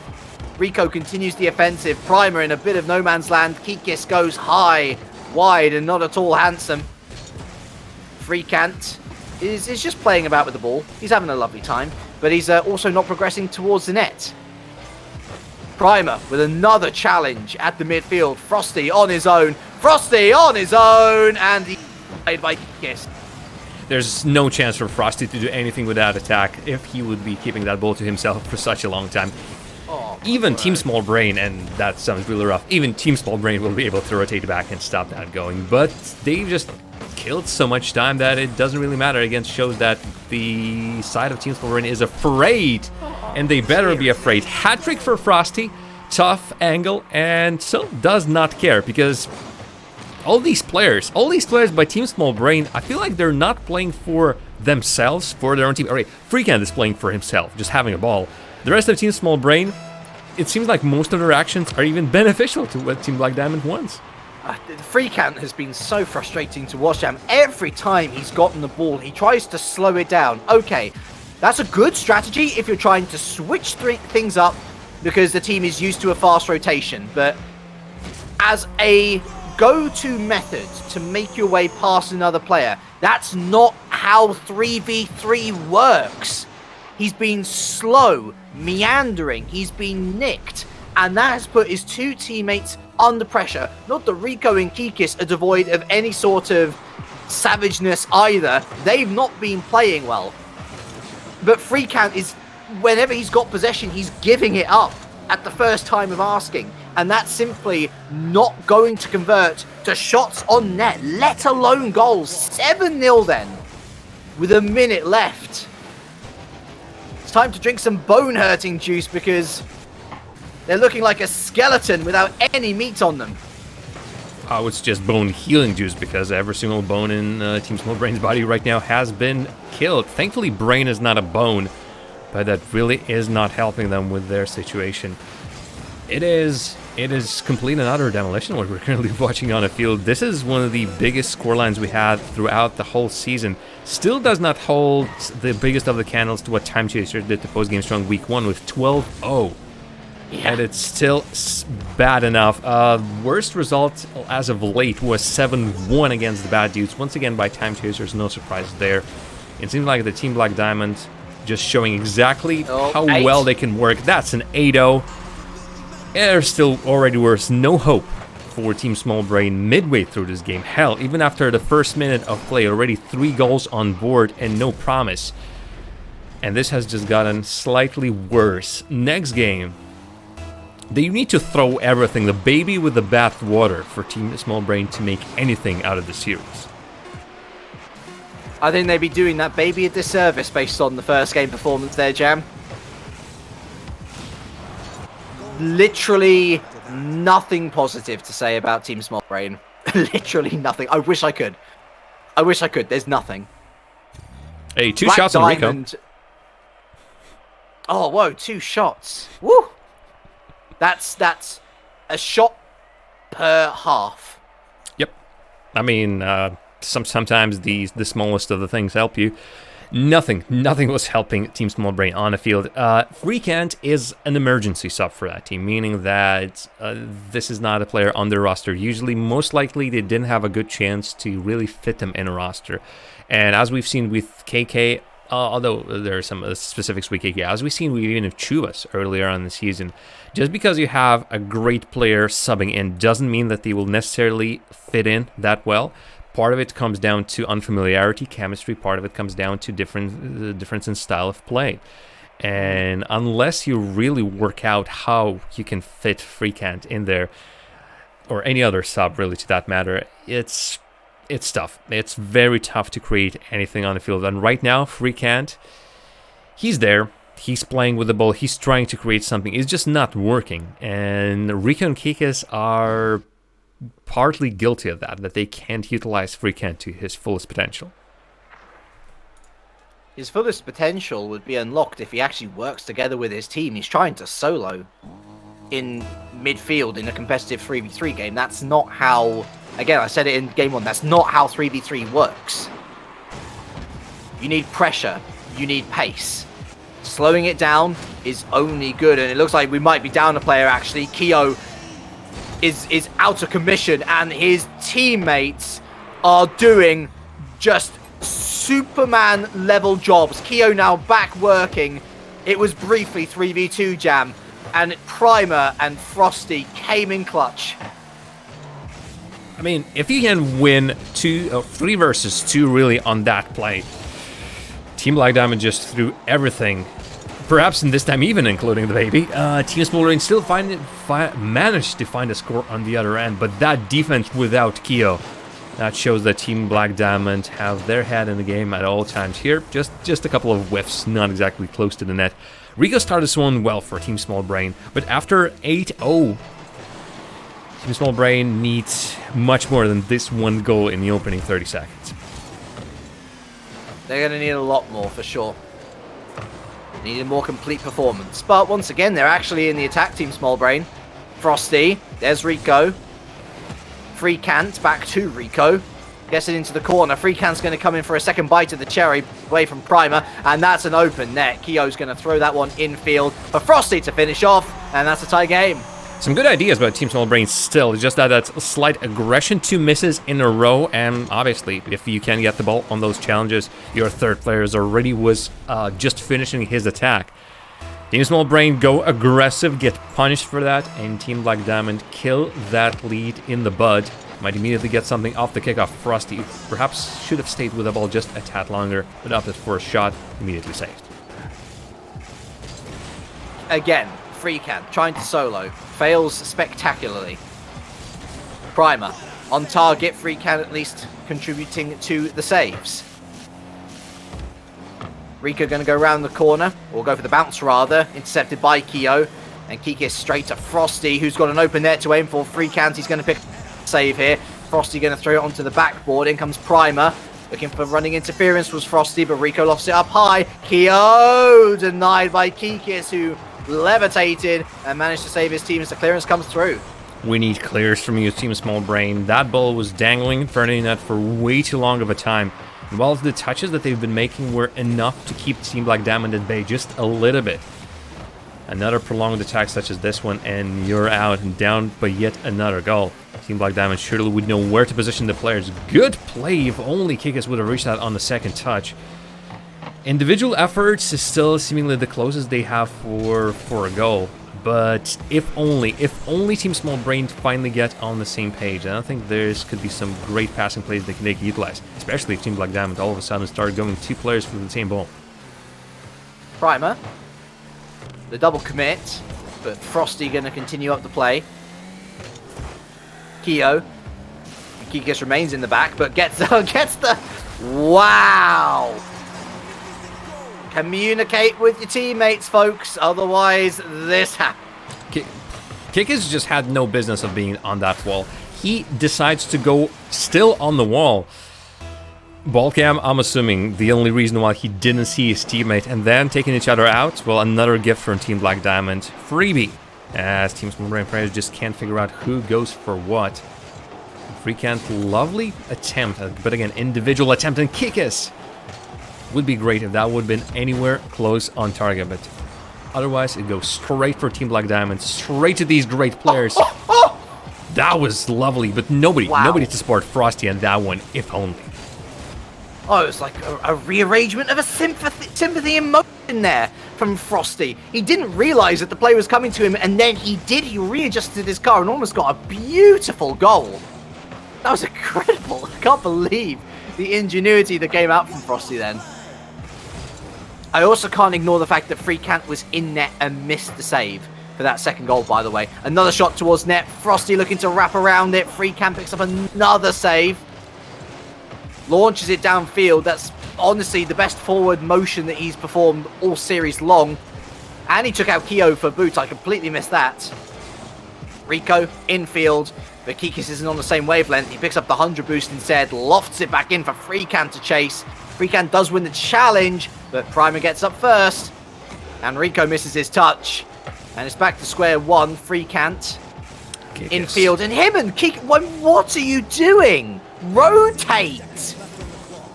It is not looking good when Kikas is in the same spot for such a prolonged period of time. He didn't have his place in that attack, but he was chasing the ball, trying to get underneath it. Should have had more trust in his teammate, even if that teammate is a sub. But he just ran into Freecant one more time, breaking any opportunity for Team Small Brain to get anything out of that attack. The reset. Oh, Keo comes flying in. Freecant susses him out, and finally the 1v1 skills coming. Here we go. He's going to try and solo it in. Saved. And Frosty away downfield.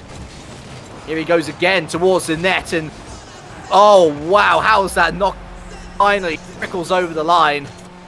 Once again, the defense just non-existent for Team Small Brain, and that's a 2-goal advantage. It should be game number 2 to Team Black Diamond. A credit to Rico, though, he did block Frosty's shot. The only problem is Frosty was already on top of him, and as the bounces followed, the momentum with the ball was still, as it was going straight into the net. If Team Small Brain want to get anything out of this series, and credit to them, it has definitely slowed down, no more 8-0s. But if they want to get anything out of this series, Freecant and Kikas right now will need to take all these 60 seconds, perhaps even a little bit extra, and figure out they can't possibly go for the same ball, for the same position every single time. It's just not working out for them. It's killing their chances. It's killing any little possibilities for a Team Small Brain to get back into the series. Yeah. Life is there, but it's just that look how much more life there is in Team Black Diamond. It's just quality from Team Black Diamond. I do apologize if my mic is, by the way. I've got a feeling it's something to do with the audio settings that we have for the stream, because it's been happening a couple of weeks in a row now. And I've got a feeling that I might be too quiet. I've moved my mic closer to my face anyway, just to try and pick up everything I'm saying. Not that what I say a lot of it makes sense or... Hey. But I appreciate that you want to listen to me. It's very nice of you. What I am appreciating most of all, Jam, is that Black Diamond, despite going behind to Team Small Brain, and that's the craziest thing to wrap our head around. Rico got the opening goal in this series. They showed good determination. They weren't playing at their best in game number 2, but by golly, they were going to make sure that they ground that one out. It's the sign of a team that deserves to go to LAN. They will never give up. And ultimately, as I say, their quality did shine through. It's not that Team Small Brain are playing particularly badly by their own standards, but they're just not as good, I think, is what we're looking at the end of the day. And they're going to have to overperform if they want to take even a game off here. I was singing praises to Kickers before this game, saying that as subs go and as players go, Team Small Brain had the both in Kickers, but not today. It seems like that one extra change for Freecant just puts him, that's Kickers and Freecant, in the same role, in the same mindset. Sometimes the same mindset is good, but when you are constantly finding yourself in a position where if I'm going to bring just an old term from FPS games, telefragging. They will be just getting on top of each other all the time, just taking each other out of the play, and it's not working already, and it's definitely not going to work any further than that. It is, as I said, now we have a small break to get the server back in the action. Freecant and Kickers. I'm just shouting this out to you. Please try to figure out if give Kickers the leader role, for example. Allow him to get in those positions, or alternatively say, all right, Freecant, do you mind be having a better idea on how to do this? You lead the way. You be our little conductor. We'll follow you. But if the same amount of double commits, if the same amounts of whoops, I rotated through my teammate, what can you do? Continues in this third game, that we will see a third sweep in a row, and Team Like Diamond just showcasing that their worst is still better than Team Small's Brain best. It's time for EuroLeague coach to step in. This is my viewpoint on the matter, Jam. Freecant has looked decent in defense. He's looked like a Grand Champ player who thinks he's too good for Champ 3. Going up the other end of the pitch. I'd stick him on defense. Stay in the orange half. As soon as you see an opportunity to pass to your teammates, pass to your teammates. Let Kikis, let Rico go up into the other end of the pitch. Hover on that midfield line, and if there is an opportunity that comes out to you, score. Because otherwise, the defense is open with the rotation that they're... I mean, look, Kikis is not good enough for defense in this series. He's not good enough. He's underperforming for his own standards. Rico doesn't know that he's behind him, and he shouldn't have to think that he's going to commit behind him. Total rotation is not working out for Team Small Brain. And there's Freecant again going for the solo plays, giving it up, Jam. I think the biggest crime on that attack and that eventual goal was the fact that Kickers was perhaps a tad too close, but then the moment he couldn't reach the ball, he completely abandoned the play. He just went out, and I don't think Freecant was anywhere near that play. So as a result, he just said, oh, I'm out. But where's the plan B? There was no plan B. And right here, oh, Kiriko so deep in the net that Freecant needs to bail him out, maybe on this attack. Without any boost, it just takes Team Small Brain way too long to get back into the action. Some great chips, some great control, finally. But now they immediately find themselves on the same flank, and can they stop Team Black Diamond from making it clear? Maybe so. The Jam, they're still 1-0 up. It's all fair and well saying that they've got control. They've not got control because they've not scored a goal. Kikis with the save. Primer in field, and that's going to be goal number 2, surely. No, again, it's Freecant in the defense. He has got decent defensive awareness. He's pulled off some good saves. He's just useless going forward because he's playing like a ones player at the moment. Challenge comes in from Freecant, trying to put some pressure on Rico. And again, double commit from Kikis. They're stepping on each other. Is Freecant going to get a goal here? He is. And what do you know, Jam? As soon as there is a loose ball in the midfield, albeit it was gifted by a double commit, he was lying on that midfield line, the ball came out to him, and he scored a goal. Right, well... It's not that hard to figure out where things are going wrong for the team. They're just not implementing them correctly. Well, Team Small Brain listened to Coach EuroLeague. He means well. He should not be biased for any of the two teams, but he is cheering for you to make sure that you finally figure out how to play Rocket League. It's easy as that. Just make sure you... I mean, the amount of toes that will be hurting after this game will be tremendous. And it's all down to Team Small Brain stepping consistently. Freecant. Ooh, actually, great opportunity. Frosty just barely gets him to the air. He needs the help of his teammate as well.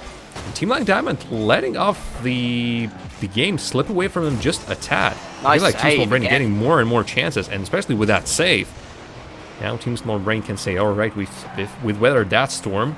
Let's try and find that attack again, because Team Black Diamond are now allowing us to do that more and more. You know, it's not even that I'm particularly biased, Jam. I just want to see teams showing how good they can be. And Team Small Brain, we've seen this season how good they can be. I know this is a very different Team Small Brain to what we saw at their peak this season. But we know what Kikis is capable of. And I think Freecant has shown on more than one occasion so far this series.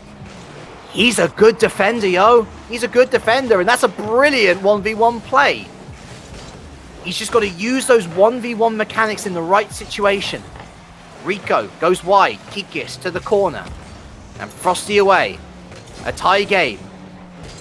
A reminder, if Black Diamond win this game, then that's kaput. That's goodbye to Small Brain. They are out of BESL. A little drifted shot from Primer doesn't convert. Again, Freecant trying to be clever. At least this pinch goes out to Kikis, who continues to play forwards. Primer at a weird angle. I think he double committed with someone else, but it was the widest double commit in the history of Rocket League. Either way, not punished for now. Freecant again, not able to get past Frosty.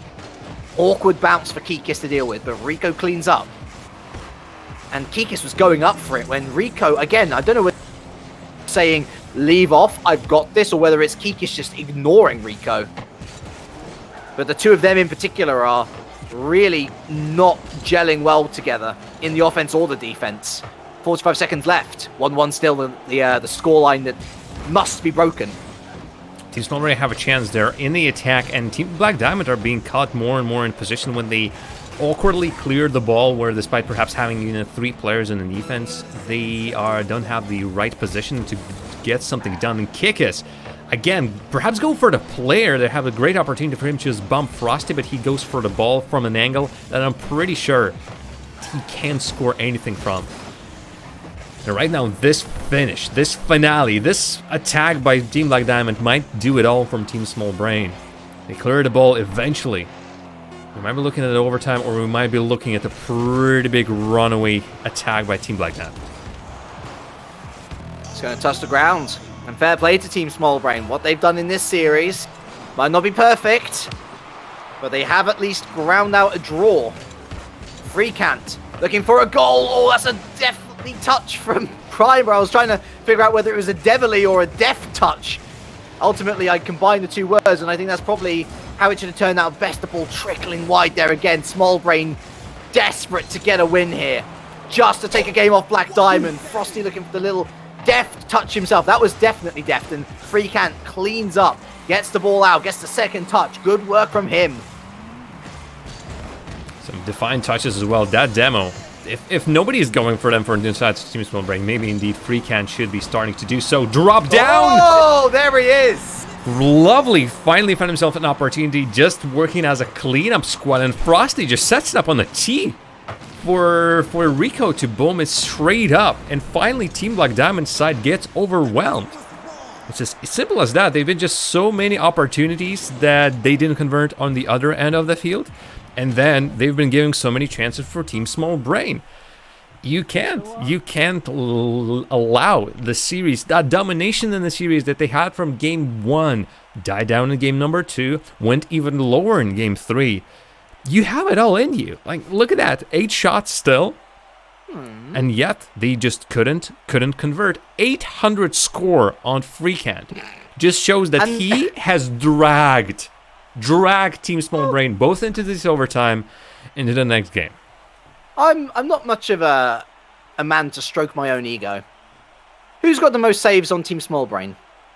That will be Freecant. Who's got the most goals on Team Small Brain? Surprisingly enough, that's also Freecant. And where were most of the shots put in from via Freecant? Was it because of good opportunities created by Small Brain, or was it loose balls in the defense? Well, let's say it's the latter. You're welcome, Team Small Brain. Team Black Diamond will be disappointed with that one, I think. Frosty in particular, 5 shots on target, none converted, none assisted. Was he just MIA? Did he run out of talent? Or should we be praising Team Small Brain even more for switching it up? Were they closing down Frosty so that he never really got a good opportunity? I don't know, he had 5 shots. A lot from what I've seen in this game from Team Black Diamond was the fact that they've been going on the attack, doing the usual, let's put a shot after shot after shot off the backboard. But they've not been fighting the net, they've been fighting the wall more often than not. Not on the top, but mostly on the sides. And really, that precision, just if 3 players in a row can't hit it anywhere close to net, you're just hitting the same spot. Obviously, nothing is going to be working out for you. They still are being allowed into the orange half by Team Small Brain. So let's see how they recuperate in this 4th game. Team Black Diamond really don't want a reverse sweep against them, especially brought by their own small ineptitude. Well, we keep in mind as well, Team Small Brain are literally fighting for their BESL lives. If they win this series, if they reverse sweep Team Black Diamond, they're guaranteed entry into Season 5. And they also give the Small Brain leaders a headache because Freecant's popping off 1-0. Right, Freecant finally getting his chance in the attack. This obviously goes... Oh boy, alright, Team Small Brain. It's just 1 goal our league though. They've been doing pretty well on scoring first. It's whether the Team Black Diamond can then turn it around if Team Small Brain are able to keep their defense tight. Alright, it's time for both of the teams to prove something. For Team Black Diamond, prove that was just a fluke, that we are much better than this. And for Team Small Brain to prove there's still a lot of fight in us. Oh! Oh no! How did that not go in? Primer and Frosty. That should have been 1-1. But it wasn't. Team Small Brain. I don't know what voodoo juice they drank in between games 2 and 3, but it's working. Their luck has returned in a big way. Frosty infield. And there's no Keo. Finally, he comes in, and to be fair, I think that was more a mistake from Rico's side to not get a touch on the ball, because Keo was so late, and yet he managed to hold onto the train before it left the station. It was an uncomfortable ride, but it is 1-1. I'm surprised Rico didn't reach it. He might have been running out of boost at the end of that play, but really on my screen, I thought he would have been gotten to that in time, or Keo would have been hitting it to the side of the net rather than into the net, and yet he still gets the job done. Team Black Diamond do put enough players up front. Just a moment ago, they were not putting everyone upfield, just playing as cautiously as they possibly can. And right now, really, they don't need any mistakes, any free balls given to Team Small Brain in their own side of the field. Tie game, just like we saw in the previous games. It has a series no longer is spiraling out of control for Team Small Brain. That's good news. Good news, even perhaps great news, as Freecant still continuing the same domination on front. It's time for me to put down the mic, folks. I'm going into rock coaching full time. Another loose pass, and who was there on the rotation in? Who wasn't fully committed forward until the best possible moment? Freecant, once again. You know, as much as I burned him in game number 1, he has turned up since. Massive player for Team Small Brain. Advantage, Team Small Brain. Almost no advantage, Team Small Brain. A big save coming out from Kikis, and now Frosty taking out Rico, leaves them light on defense. All 3 defenders are back, but once again, Freecant's positioning has been top draw the past couple of minutes, Jam. Defensive god, and getting on the balls at the other end of the pitch to score some crucial goals. Another shot on target, this time from Kikis. Halftime comes and goes, and Team Small Brain are only getting better by the minute. All down to Freecant, and his wondrous place continues to be as stable as ever in defense, and of course in the attack he is still working it out. That double commit between Rico and Freecant wasn't really helping anyone, but was definitely helping Team Small Brain right now. Just holy moly, that was close. What's helping Team Small Brain right now is the fact that Kikis and Freakant are no longer fighting for the same ball. And I feel like this perhaps was down to Kikis really trying to carry the team on his shoulders, something he has been forced to do in the majority of Team Small Brain games he has been playing in. But now he's given Freakant the space that he needs now in supporting roles. Kikis still is fighting for Rico for space on the field, but he's no longer fighting with the player that can make those crucial plays for Team Small Brain right now, which of course is Freakant, who right now is still carrying Team Small Brain on his shoulders. Gets up high, Primer takes out Freakant, probably the best thing that he could do right now. Onto the backboard it goes, Rico down into the midfield once again. Team Small Brain, the defense holding for now, doing incredibly well to close down these plays. Infield pass, Keo going to throw the boomerang there, and Freakant again coming out with a save. Keo goes up high. It's Freakant again off the backboard. No boost to work with. Passes it down to Kikis. And away we go once again. Frosty with the save. Primer with the feels bad backflip. He puts it up onto the back once again. And it's Freakant again trying to pass out into the midfield. Rico throws it into the blue half once more. Just 45 more seconds to survive, Jam. Can they do it? The answer is no. No, they cannot, because Keo decided to do a bit of flex and said, hey, I'm going to flip this one over the top of the final defender. Freakant was in a bit of no man's land. 2-2. Team Small Brain, they need to find another. And as much as we praised Freakant, that was partly down to him, partly to that challenge by one of the Team Small Brain players, with that Kikis, with that Rico, who didn't have a chance to take a peek. But the fact that he just went way too fast, way too low. But who makes that yet another crucial save? Just how many will he have by the end of this game? It is crazy. His scoreline might once again go out of the control. Team Small Brain not out of this game, not out of the series. They're looking at the overtime or a potential late minute buzzer, either a buzzer beater or just a clincher. But it's so much work still needed to be done on the side of Team Small Brain. Well, Team Black Diamond, they need to really put up a little bit more on the ground. Prima in front. Prima! No! How on earth?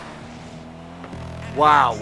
They were that close. They were that close to just taking the series away from TSM, or TSB rather, sorry, TSM. Very, very different org indeed. Overtime in game number 4. Freakant, backboard, Frosty misses, and they needed Primer. Open net, the Freakant rushing back, using all his boost to get there, to prevent what would have been such an easy goal. And Freakant again with another save. This guy, he's eating his Cheerios this morning. Kikis, Frosty with another save now. What an open-end game. Double commit on the backboard. And now Kikis coming around the corner once again. Primer should deal with this, does so. In comes Freakant, misses the touch. Oh, and that's a massive that as well. Freakant again! How is he getting all of these saves? It is almost impossible what he does on the field, and that last touch, incredibly crucial. He still was forced to play that ball out of Prima, who's coming in straight on top of him, but he made it so that the ball does not go immediately into the net as he punches it off Prima. As a matter of fact, just removes it in such a position where nobody from the side of Team Black Diamond can get it. And this is just madness, but a good kind of madness for Team Small Brain, since they're still surviving in this overtime, down to one man and one man only. His name is Freakant. That's another infield pass. Frosty misses his touch again. You know, Jam, I say you shouldn't really look to score too much unless a player is under 100. Then you can tell that he's not really involved. Freakant is bordering 1,000 score in game number 4, and I realise we've had 1:05 of overtime, but he's put in such a monumental effort, punching Kikis out the way to help secure the defensive side of Team Small Brain's current state of play. And look at that, another massive touch away. Heku raiding with a party of 95. Hello, just you might be witness to one of the most incredible comebacks in the history of Rocket League, if they can get away with it. And Kikis, despite being destroyed by Primer, no goal for Team Black Diamond. It is just getting ridiculous on that end of the field. Team Small Brain fighting above back with everything they had in them. A lot of their clears just go immediately straight into the hands of Team Black Diamond as they try to regroup, as they try to grab any bits of boost. Perhaps a solid passing play. Keo is out of boost. He won't be following that up. But if a flip reset comes for Frosty, that was a tad too weak. Well, still dangerous in front of the net. No miss. Open opportunity. Keo now back. If Kika scored this one, not in that, but just the idea of it. The idea already is ruffling everyone's feathers. 7 saves for Freecan. Over 1,000 points in a game of competitive Rocket League. If you're interested in the Team Black Diamond stats, how about this? 18 shots on target. Almost half of them turned away by Freecan. Frosty keeps it up high, and staying up high himself is Freecan onto the backboard. Manages to get the challenge in as well. What's going to break first? Black Diamond's resolve or Freecan's defense? Could be a misdodge by Team Black Diamond. Seems like it's really catching up with them. Freecan. Anywhere on the field, he touches the ball, it's danger. Another opportunity, perhaps. No, he has too many players against him. But Team Black Diamond have been missing more and more passes that are given to each other. Those are tough passes. They're trying to really play them hard. And they're failing to connect now, quite a few of them. And just in the end, that might be the difference maker. Another small missed pass, a counterattack starting off. And one of these opportunities that Team Small Brain just do not miss. 4 minutes of overtime. Freecan taking out Frosty. It's 2 at the back. But Primer again comes in clutch for his team. Freecan towards the net. Keo! Oh, I thought that was an orange player come to help out his teammate. The goal is there! It's there! Unbelievable! We're going to game 5, and you cannot say that Team Small Brain do not deserve it. What a game! Freecan putting himself on the map. 7 saves, 7 shots, 2 goals. That might be the best single performance from a player, Jam, that we have seen in the league this season. Outstanding in every sense of the word. Well, this really makes our selection of the most valuable player of this week incredibly easy. I don't even care who's the MVP of the Time Chasers versus the Backflip Boys series. Who cares? I mean, most likely will be Trox. Trox is playing for a completely different region, completely elsewhere. Trex, whether we will be When at Party, who's back for this week. Well, gonna be in Fippa. No. This week, there's only one player who gets that accolade. That is Freecan, who has started this off poorly, who has not been able to find his place in this team. He has been dropped in there in a very emergency situation. Not enough time to figure out who's what, who, and where, and many other adjectives. But the fact is that it is Freecan who has been doing miracle after miracle, performing some holy tricks to make sure that Team Small Brain stays afloat, competes with the side of the Team Black Diamond on some of the highest of the levels. This has upset written all over it. Oh yeah. And the only team that gave Team Black Diamond that much trouble and eventually won against them was Time Chasers. If the Team Small Brain repeat what Team Time Chasers have done to Team Black Diamond, everyone's heads will explode. One more game, Arlik. One more game. One game. Really, for Team Black Diamond, I think there's only one plan. Kill. Murder. Stop. Block. I'm going to drop it down a little bit so it's not like criminal offenses and life in prison. Stop Freecan any means possible. But here's the thing, though. What do they have to play for? Pride? They're not going to fall to 3rd in the league. They might have a chance to finish first ahead of Team Black Diamond. Team Small Brain, we're talking about survival here. They're on their last lease of life. And I feel sorry for them that they had another small server maintenance break here, because the momentum's with them. There's nothing to say at this point that they can't complete the reverse sweep. I am excited to see if they can complete the reverse sweep. We haven't seen it this often, or that often this season, but welcome folks to Game 5. Will we see more Freecant heroics, or will Team Black Diamond get their groove back on? Another 5 minutes to put up on the board to find out, and Freecant's already doing Freecant things! Almost a goal converted by Kikis. He is flowing with positive energies, Freecant. I just hope that he doesn't get too confident. I mean, any more than this, and everything's gonna just explode! Oh my, what? What is happening? That is the cherry picking at his best. Freecant staying in the attack. I think he had Kikis also there just trying to go for it. Freecant shouted in the comments, I'm pretty sure, "No! This is mine," and this was his. This had his name on it. Team Small Brain opened the scoring yet again. And by this point... No! Oh my word! Frosty with a massive save. Everyone in the league is, you know, the eyes emoji?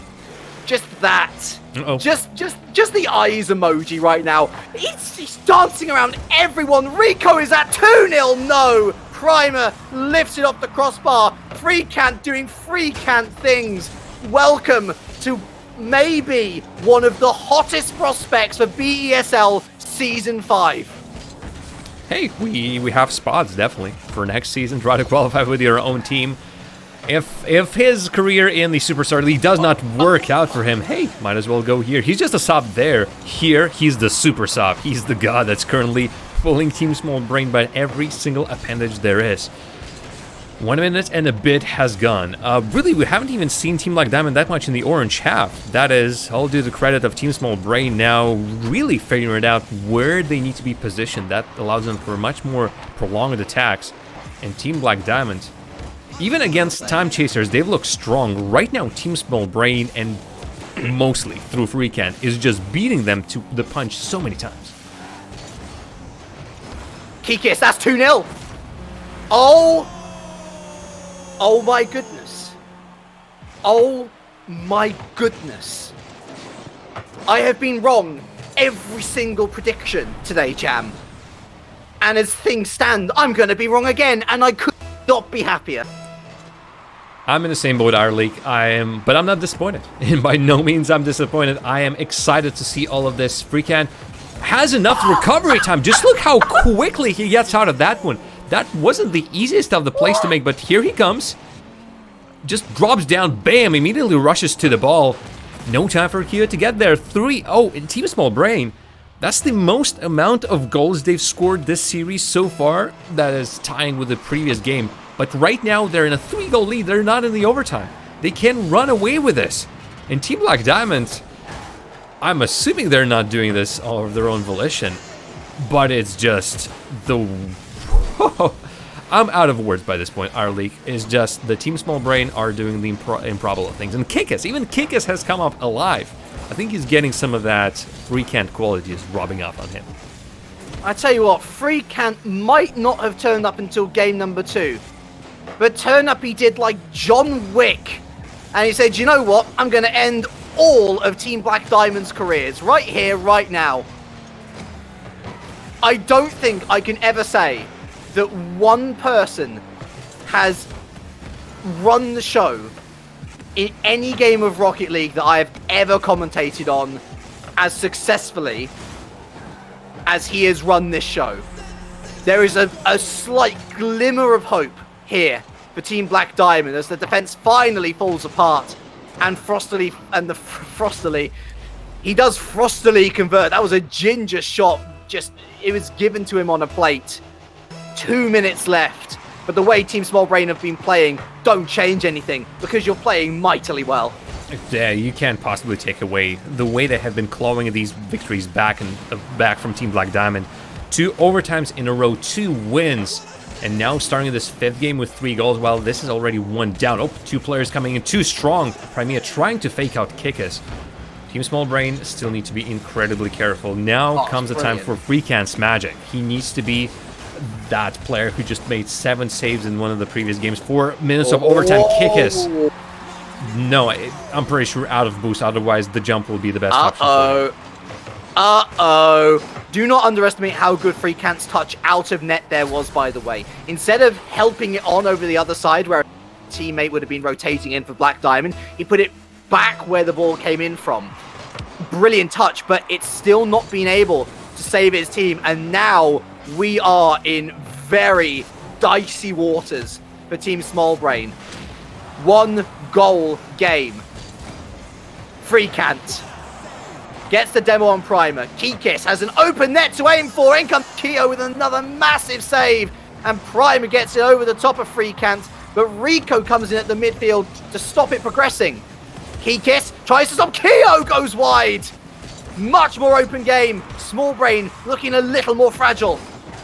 A problem for Freakant. I don't think he was able to find any boost on the field for a long period of time. I hope he got somewhere in that corner. Otherwise, his team is in a lot of trouble. Right now, he's going in attacks already out. Look at that. Freakant. Bumps everywhere. I'm not even sure who bumped who on that attack. While still keeping up with Team Smallbrain. Well, they put it straight to Premier to go up front. That wasn't the touch he was looking for. It's survival mode once again for Team Smallbrain. That failed for them once before. Frosty off the crossbar. He's going to get this double tap, and he misses again. His scoring boots have abandoned him.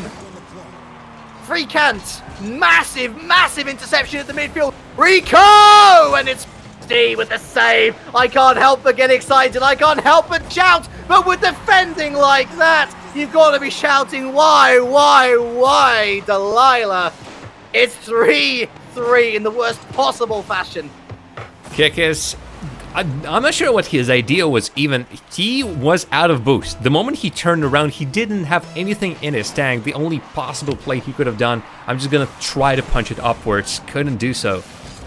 But I'm sure what he was expecting to do from that position. Maybe a ball just gingerly going on the ground his way. 3-3. Team Smallbrain go into the lead at the beginning of the game and then slowly bleed those goals out to Team Black Diamond. The ball is still in the air. This! Oh, no! Oh, no! Folks! Team Black Diamond eliminate Team Smallbrain from the BESL with a buzzer beater in Game 5. Scenes of tragedy here at Champions Field, folks, as Team Smallbrain, despite everything that Freakant has done, despite Team Smallbrain starting this Game 5 with the best possible scenario for them, the most amount of goals for them scored in regulation time, and they managed to do that in about 19 seconds. They could not hold on to the lead. Slowly but surely, these goals have been coming through. Small mistakes here and there, lack of boost, mispositioning, just allowing Black Diamond to throw the ball past their defensive lines. And then a buzzer beater.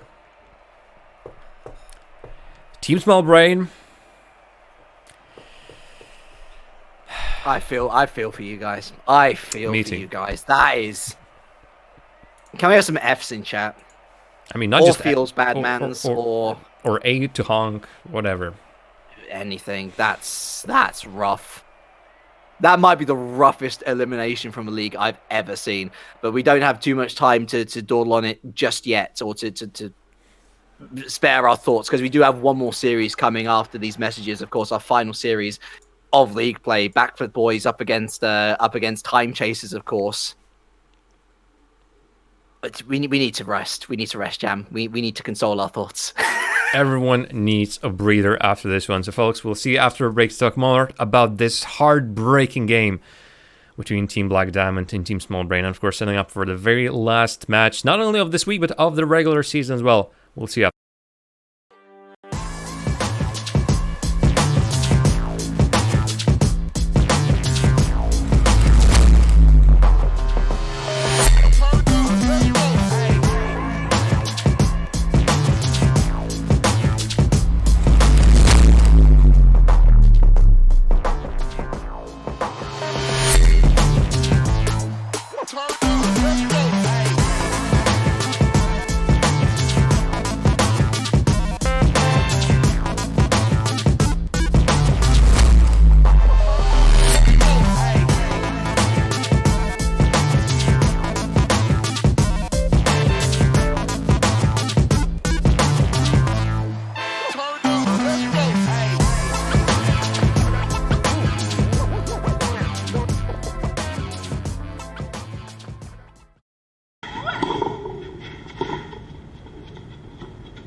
Izspēlējams izpildījumā ar 7 no labākajiem no Tallinas viņa trāpēt labajā pūļā, bet tālāk otru jau noslēdz šo punktu savā labā. Tiešām skaisti mums tevis teikt.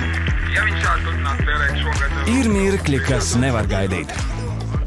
Paņem tos līdzi, lai kur tu būtu. Helio ITV televīzija, kas pielāgojas tev. We're 1,000 miles from comfort.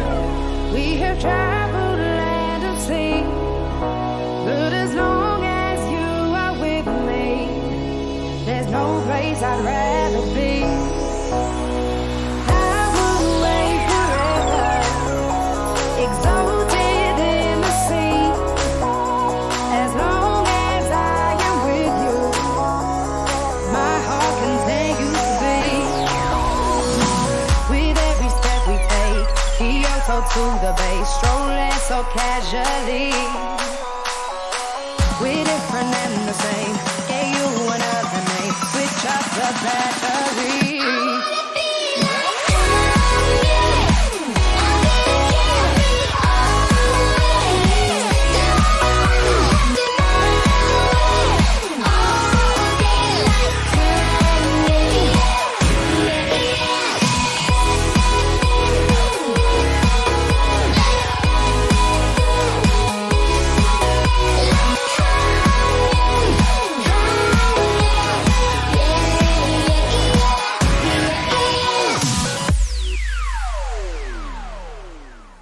Helio piedāvā. Mēs no tā viss varam uztaisīt kārtīgu weekend balīti. Tu esi Andris kā vecajos laikos.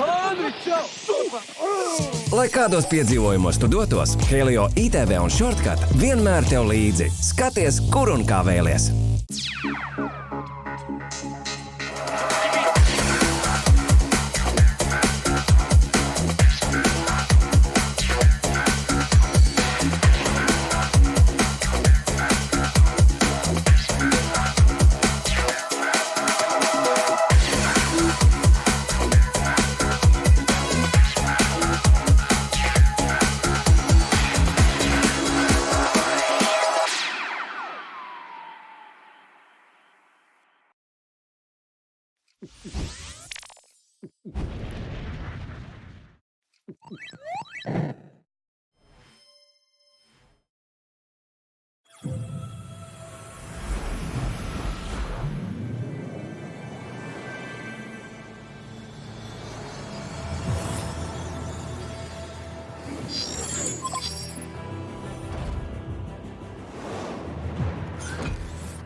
Once again, scenes of heartbreak over here at BSL Rocket League, where myself, Jardam, and Arlie have just witnessed what could be one of the most entertaining, most most wildest reverse sweeps possible, but Team Small Brain in the very final game could not hold on to their 3-goal lead. Not only that, their chances, their hopes for the whole season have been killed by a buzzer beater goal by Team Black Diamond.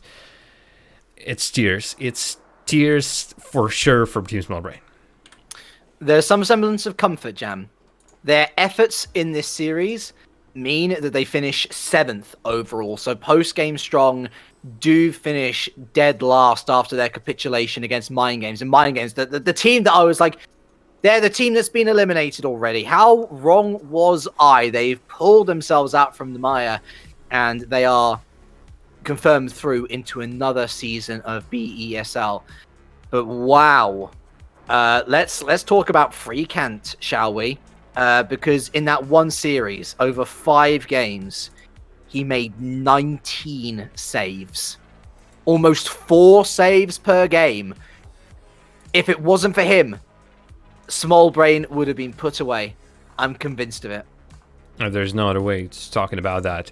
And you say 19 saves. Team Small Brain in total made 31 saves. So he was approaching 2/3 of a team saves. That is Tagmata's numbers.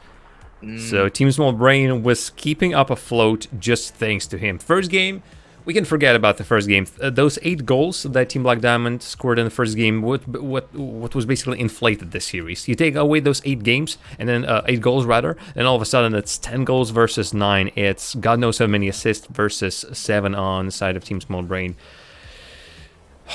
It's rough. 60 shots by Team Black Diamond is another worthy point. If you so many opportunities by Team Black Diamond were killed, thwarted. Mostly by Freekant, his team was trying to pull through. Kikis has fixed his issues that he was having at the beginning of the series. He started scoring goals as well.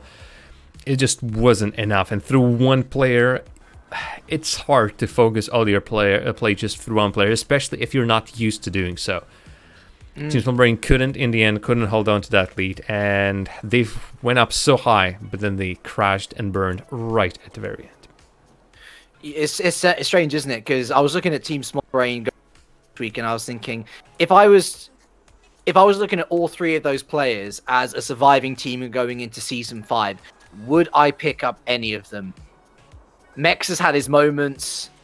Pater, we've already covered, was on a downward spiral after week 2. Rico's been neither here nor there.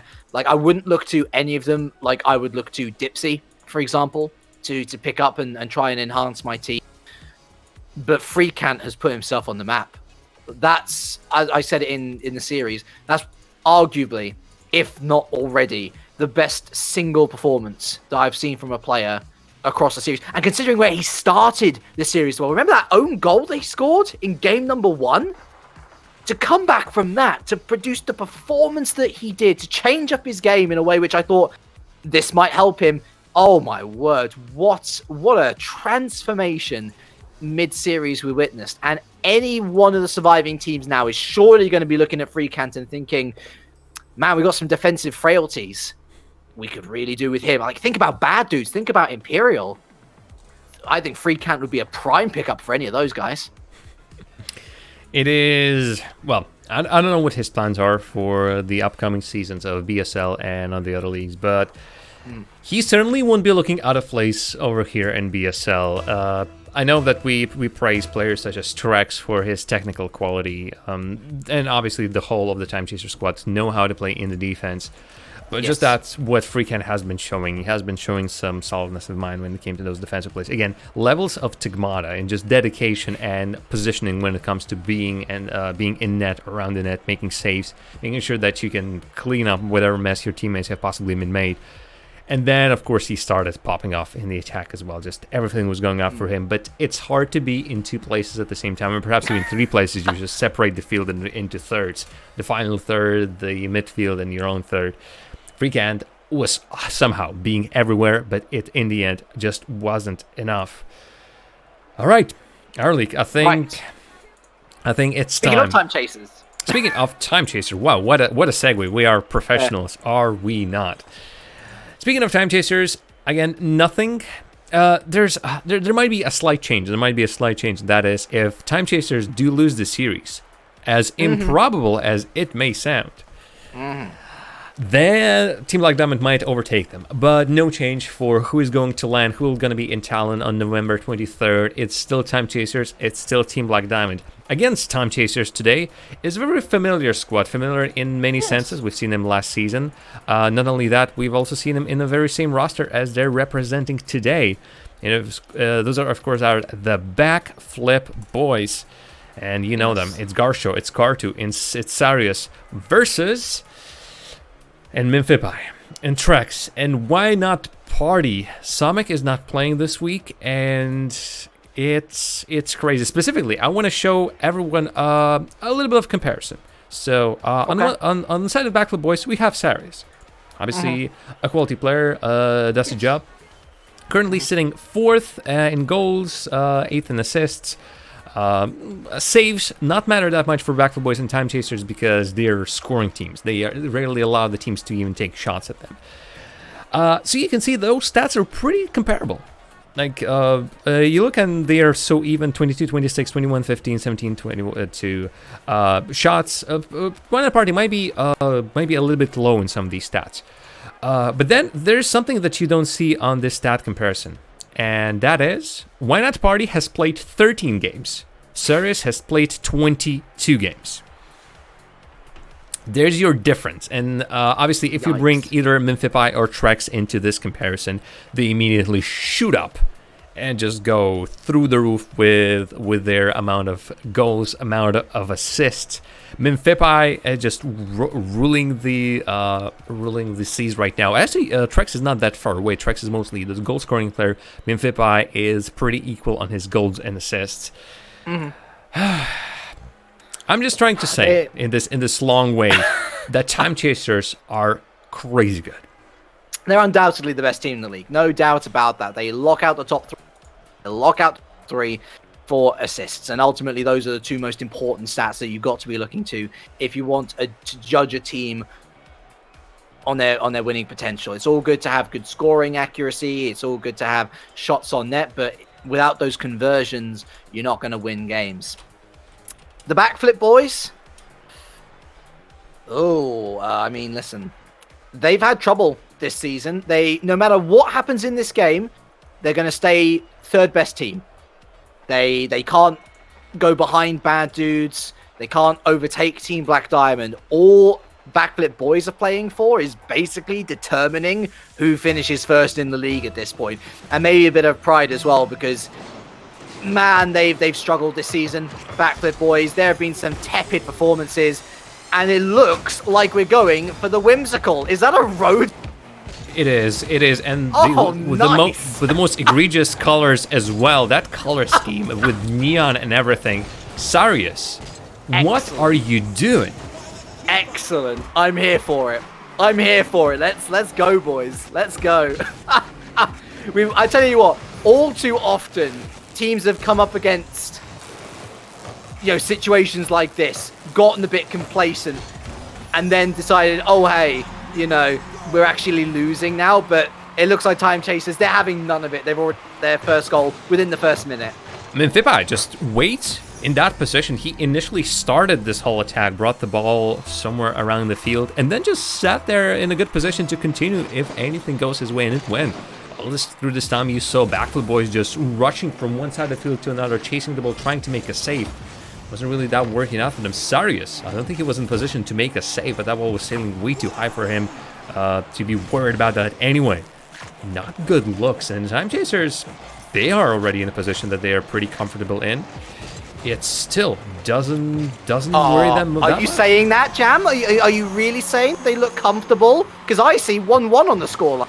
Well, all right. Well, you've already handed in your Jinx card previously. I'm gonna hand in my Jinx card right now, this moment. Was holding on to it, hoping not to cash in until the end of the day, but no, here we have it. Tie game. Good opportunity, just catching Time Chasers as they were rushing back in. The Backflip boys then immediately gets Why Not Party dribbling against them. Oof, scary prospect. Trex, even scarier prospect. Hey, let's just squeeze this one in, why don't we? I mean, look at that. He brings the ball to the wall, immediately gets to jump, like instant. And then brings it through a slow aerial dribble into the net and then squeezes it. Oh, It's Drex. It is unfair sometimes how he plays. Kartu's car hurts to look at. It really does. It's that little, like, outward circle flash skin. Egregious is the correct word. At least Garsho's got some sense of style, but then he brings in the squid or the tentacle wheels. And I don't want to ask where that's going. Garsho looking to go forward at the very least. Sarius joins him. Sarius with the shot on net. Trex with the save. Kartu can only punt it as far as Minfitbai, and Garsho wins the 50-50. So Kartu will throw this one towards the net. Trex gets up high, gets a touch inward from Sarius. Third man comes in, but the angle was against them, so Minfitbai misses his touch. Trex cleaning up. Minfitbai going to have a second bite to the cherry, but a great interception there. Sees the ball back into midfield. Some slowdown of the play. Time Chasers are trying to figure out a passing play, but so far they have not been inventive enough, or at least as of late they have not been inventive enough to bring it past the Backflip boys. So Backflip boys are bringing the players up for these challenges, blocking Time Chasers for trying to convert anything, and it's working out so far. Backflip boys not sinking immediately at the start despite the flashiness of their cars. That might have been just a decoy. And right now they're doing their best as they can try to bring the ball in through. If that only was on target, why not party? Even missing that one actually opens up a perfect opportunity. Trex clear is not good either. If that rolls in, that's one of the slowest goals we might have seen today, perhaps even in the league. 46 kilometers per hour, actually not that weak, but it's just that clearance and that bump and one at party just made the goal. Yeah. You know, I've been questioning Backflip boys all season long. Was it the right move to stick with the same roster going into the season? I would have said absolutely. Is time for change on the horizon? We're still to find out the answer to that question, but I tell you what, if they can nick a game off Time Chasers here, I think I might be having to readjust my personal feelings on the matter. What a lovely drop-down goal from Minfitbai, however, to re-establish the lead. Backflip boys, they're hanging on by the coattails, Jam, but little more than that at the moment. If Backflip boys would take one game off Time Chasers or more than that, they'll only be the third team in the league to do so, and still no team have managed to win the whole series against Time Chasers. Team Black Diamond came close during the first week, but wasn't exactly there, just couldn't finish it. And Time Chasers once again proved that what might come as such a hardship to the Backflip boys or any other opponents, for them it's almost looks too simple, too easy. Is the quality in their play in all facets of the field that just screams at me quality. And there's the old problems rearing their ugly heads. Two players in no man's land, one player missing the interception, an open goal, and a converted goal. 4-2 to the Time Chasers. And a bit more of a recognisable scoreline starting to appear for this rather impressive team, shall we say. We won't wax too much lyrical for them about now. We know what they're all about, really. I would say possibly rival series level at this point. They are that good, folks. Garsho trying to get the block on Why Not party. Kartu was lying in wait. Sarius manages to dispossess the rather prolific goal scorer, but now it's up to Trex to score, and he does so. You hand that to him on a plate. He's going to eat it up, 5-2. Just look how close Trex came into perhaps not getting it, but he jumps the moment he sees the opportunity. The moment the ball heading to the side, up in the air, he's already up there. And finishing that with 5 bits of boost in his tank just shows how well he controls, how much power he can get on his jump and on his aerial. He is quality. And you've been saying rival series, if this team sticks together and does not participate in the plan for next season of rival series, that will be a travesty. I want to see this team succeed. I think they've got something about them, I really do. Make that 6-2. Keep in mind, by the way, Backflip boys, third best team in the league, no matter what happens here today. This, a very impressive showing in game number 1. And look at that Minfitbai touch. Whether he intended or not, that little doink to the side with the side of his car somehow opened opportunity for Time Chasers to score yet another one. Backflip boys thought they had it in them, but then perhaps miraculous things happens, or then Trex come in and just does what he does for breakfast. It is some quality on top of quality, and they're just not showing. They're not showing as if they're breaking a sweat even the way the Time Chasers are playing right now. They've conceded 2 goals. They've already been pretty quick to counter chickens. Trex, I'm just gonna shoot from midfield line. Sure, easy as pie, just because that's Trex. That's what he does. It must be said, I don't know, especially with their card choice. I don't know how hard Backflip boys are trying, but make no mistake about it. Time Chasers are punishing them. They won't stand for no nonsense. They want to finish the league strong. They've got one of the most promising young players in the Rocket League scene in Why Not Party. He's actually, as we said pre-series, he's not been able to play as much as he would have wanted this season, but when he has played, he has looked on fire. Him and Trex have formed a brilliant partnership. A bit of a consolation goal then for Garsho. Manages to sneak it in at the near post after a lovely pass from Carr, a lovely move actually in general. And Why Not Party not able to get there, misread the touch off the post. But make no mistake about it. Time Chasers are in full control, and I don't see them loosening their grip. It is game number 1 to them, and Team Black Diamond are going to be quaking in their boots. That could have been number 8, but especially after such a close series to Team Small Brain Jam, they'll be glad for the 2-week break before LAN.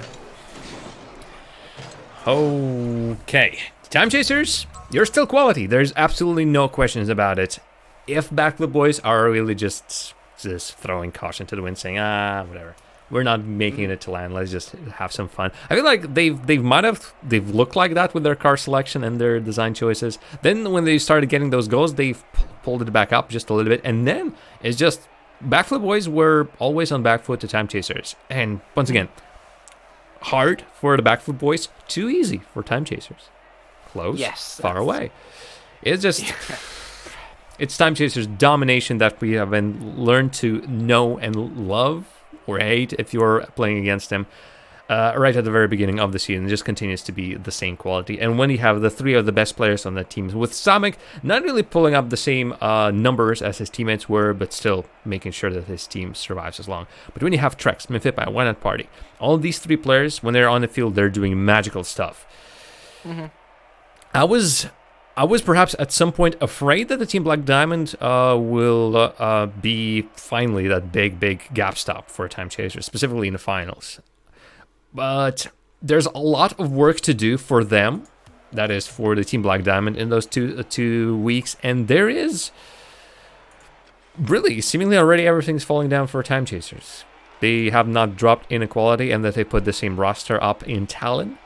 Then it's Team Black Diamond who needs to be very, very nervous about what's going to happen there. Forgive me. It appears that Rocket League has just done a Rocket League on me, and so I'm going to rejoin as quickly as I can. We'll wait for you. In the meantime, Trex has scored the opening goal in the 6 seconds of time, straight off the kickoff, because Garshu just gives the ball to him. It is travesty, and oh boy, the longer I see look at this replay, the worse it gets. Garsho gives the ball to Trex just immediately. Karto and Sarius go underneath that ball, bump each other, and take themselves out of the play. You might be looking at that somewhere, and just it's not looking good. Immediately straight after second kickoff, Mephipa almost gets himself an opportunity. They can't convert it either.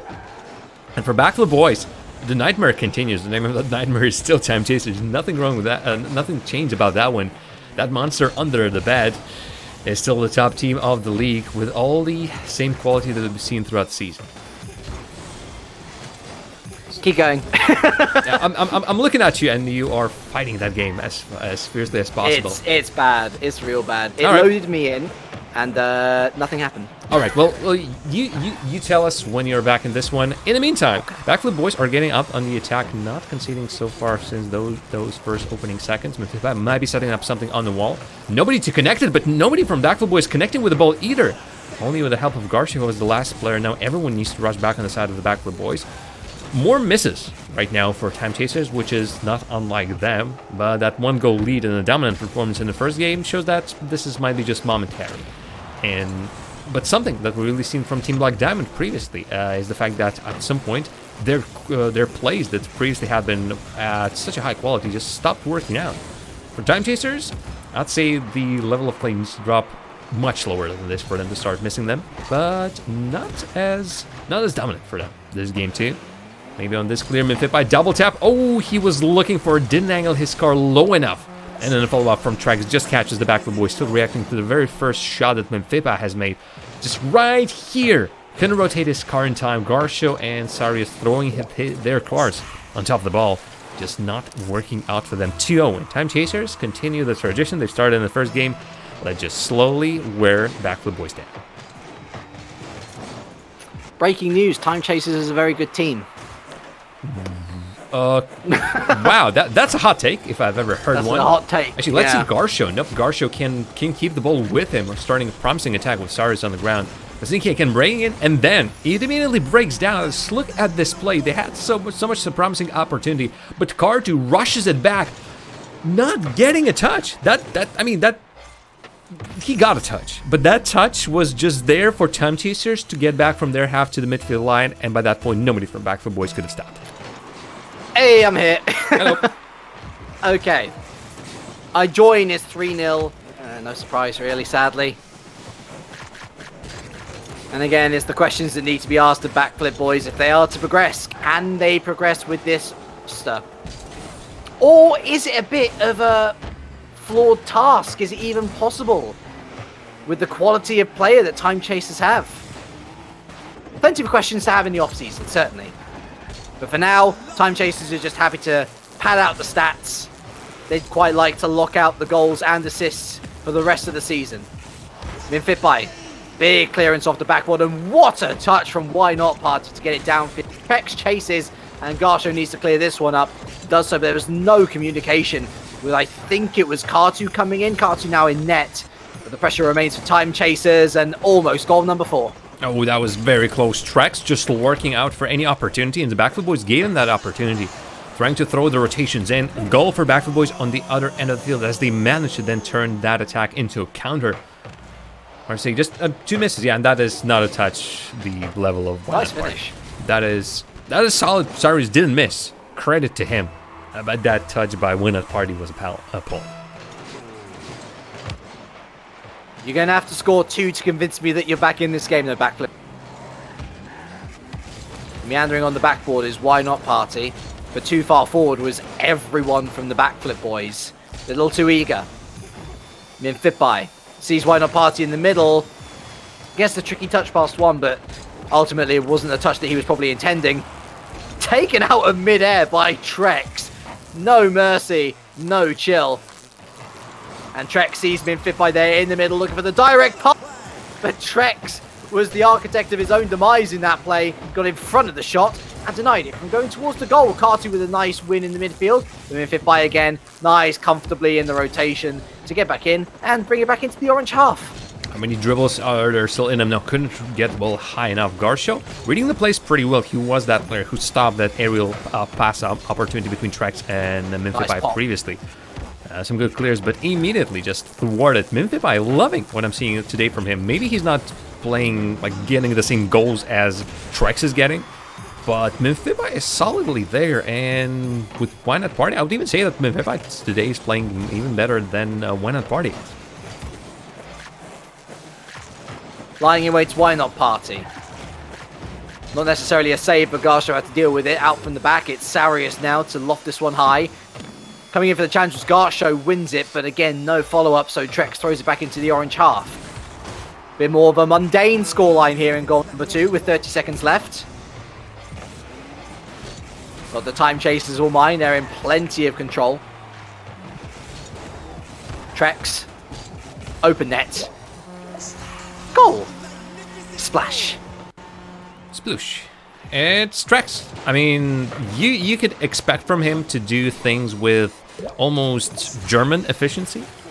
He's Norwegian himself, but he has some of that quality. Some just, I'm gonna do everything cleanly. I'm gonna do everything very, very fast. And hey, it works out for them. Really, rarely do we see a blemish from Trex, and that's more of an exception from the rule that he misses sometimes. Even he sometimes does, but whenever he gets on the ball, those recoveries are really instant. The way that he really manages the ball, manages his car on the field, knows exactly how to work with the amount of boost given to him. No wonder that he is once again the MVP. But by this point, it gets even a little bit boring. Oh, Trex again. It's funny, isn't it, how like professional ball chasers were keeping this guy as a sub last season. Why? I mean, he's come out, and I mean, listen, Minfipai, I agree with you. Minfipai is kind of like the go-to person to create chances. Necessarily the. I think Trex has overshadowed Why Not Party this season, and maybe that's a slightly rose-tinted view since Why Not Party hasn't played as much as Trex. But I'm a big fan, massive fan of Trex. As you say, his shooting percentage, the amount of good opportunities he manufactures for not just himself but his team is scary. It really is. And it's no wonder that all of his teammates benefit off his work, because his work rate is unmatched, I feel. Well, Minfipai right now, at least before this game has started, was sitting on the top of the standings with the amount of points that he has scored from goals and assists. As I mentioned, he was a pretty in a balanced position. He scored 32. He has assisted on 31 goals. And man, he's just there. He's just there when you need to set up a play. You quite often saw him in the previous game just slowing down the play, setting up the ball, maybe on a dribble, maybe on a pass. He usually is there as a second player reacting to initial shot. So we saw that last week, I think, more often than not, when he was just cleaning up on the initial attempt, and quite successfully at times.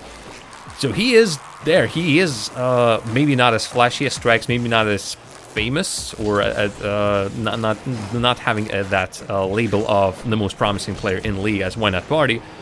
But make no mistake, he has been working, and that work shows.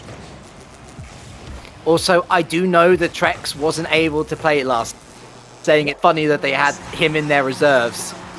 Didn't have this man in their reserves, though, did they? Why Not Party front and center at Season 3 LAN? And after a brilliant infield passing play, all three players involved, it results in one of the prettiest goals that you will see all season. Back to the boys. You saw three players in position somewhere on the field. Take a note of that. Time Chasers, this is not the first time they do this fake kickoff. I don't think I have seen it work once. But the fact that they're just going for a little bit of a trick, to a little bit something to throw their opposition off, might as well net them one goal, and it might be good. But the Backflip boys were all on the field in some form of rotation. Time Chasers on that first goal just cut through everything. They put the ball crisscross. Nobody from Backflip boys could get it, just because the ball was moving so fast, so unpredictable, and just basically straight through their lines. This is second goal, similar to that first one. I wish we could have had just one of those series where it would have been an exciting show match, but this has been administration for Time Chasers. Get in, get the job done, and get out. Goal number 3, and that should be Backflip boys put in their place. Third. Ooh, it's a rough one. They finished third in the previous season as well, but at very least that guaranteed them a ticket to LAN. No such luck this week, and it just proves that the Backflip boys need to really start getting along with the times. If Time Chasers stay for next season, if Team Black Diamond stay for next season, if possibly, we've been sort of musing over it, if Flakezy will be playing with KK and perhaps bring someone else into the fold, Sarius perhaps, whoever that might be. I'm pretty sure they're enough talented players right now on the scene. Potential subs as well, because KK and Flakezy, if I'm not mistaken, are both Latvian players, so they can might as well just take, I don't know, Turbo Pulsa, call them out, say, when would you play with us? Mind Games Esports. Hey, and Backflip boys won't improve, then I see them dropping even lower than this third spot they seemingly they made their own. There has been a step up in quality. I know that Time Chasers stand out. Let's be fair to the rest of the league. It's gotten closer. And let's be fair to Backflip boys as well. They have scored in every game so far. It's been their defense, which has been the issue. They could do with a free cant, Jam. That's what they could do with. They could do with a free cant. Everyone needs a free cant in their lives, that's for sure. Kartu. Infield pass. Coming in was Garsho. Kartu lifts it up high. Sarius looking to go in for the challenge. Garsho keeps it alive in the blue half. And Trex holds it. I think that was a bump from teammate. Very bizarre from the angle which I was looking. And Sarius misses his challenge on Why Not Party into the center. It's Garsho looking for Kartu. And Minfitby lofts up high. This is an issue. Kartu tries to sneak it in, and Sari too eager. That should have been 3-2. Can it still be 3-2? No, Why Not Party deals it off the backboard, and here comes Minfitby to bring it out into the orange half, but not for long.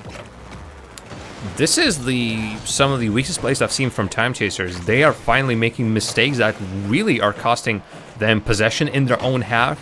They're losing the ball in front of their own net, and some questionable, really individual decisions as well. Trex stayed on that wall for such a long time, which then almost resulted, or even resulted in a team bump.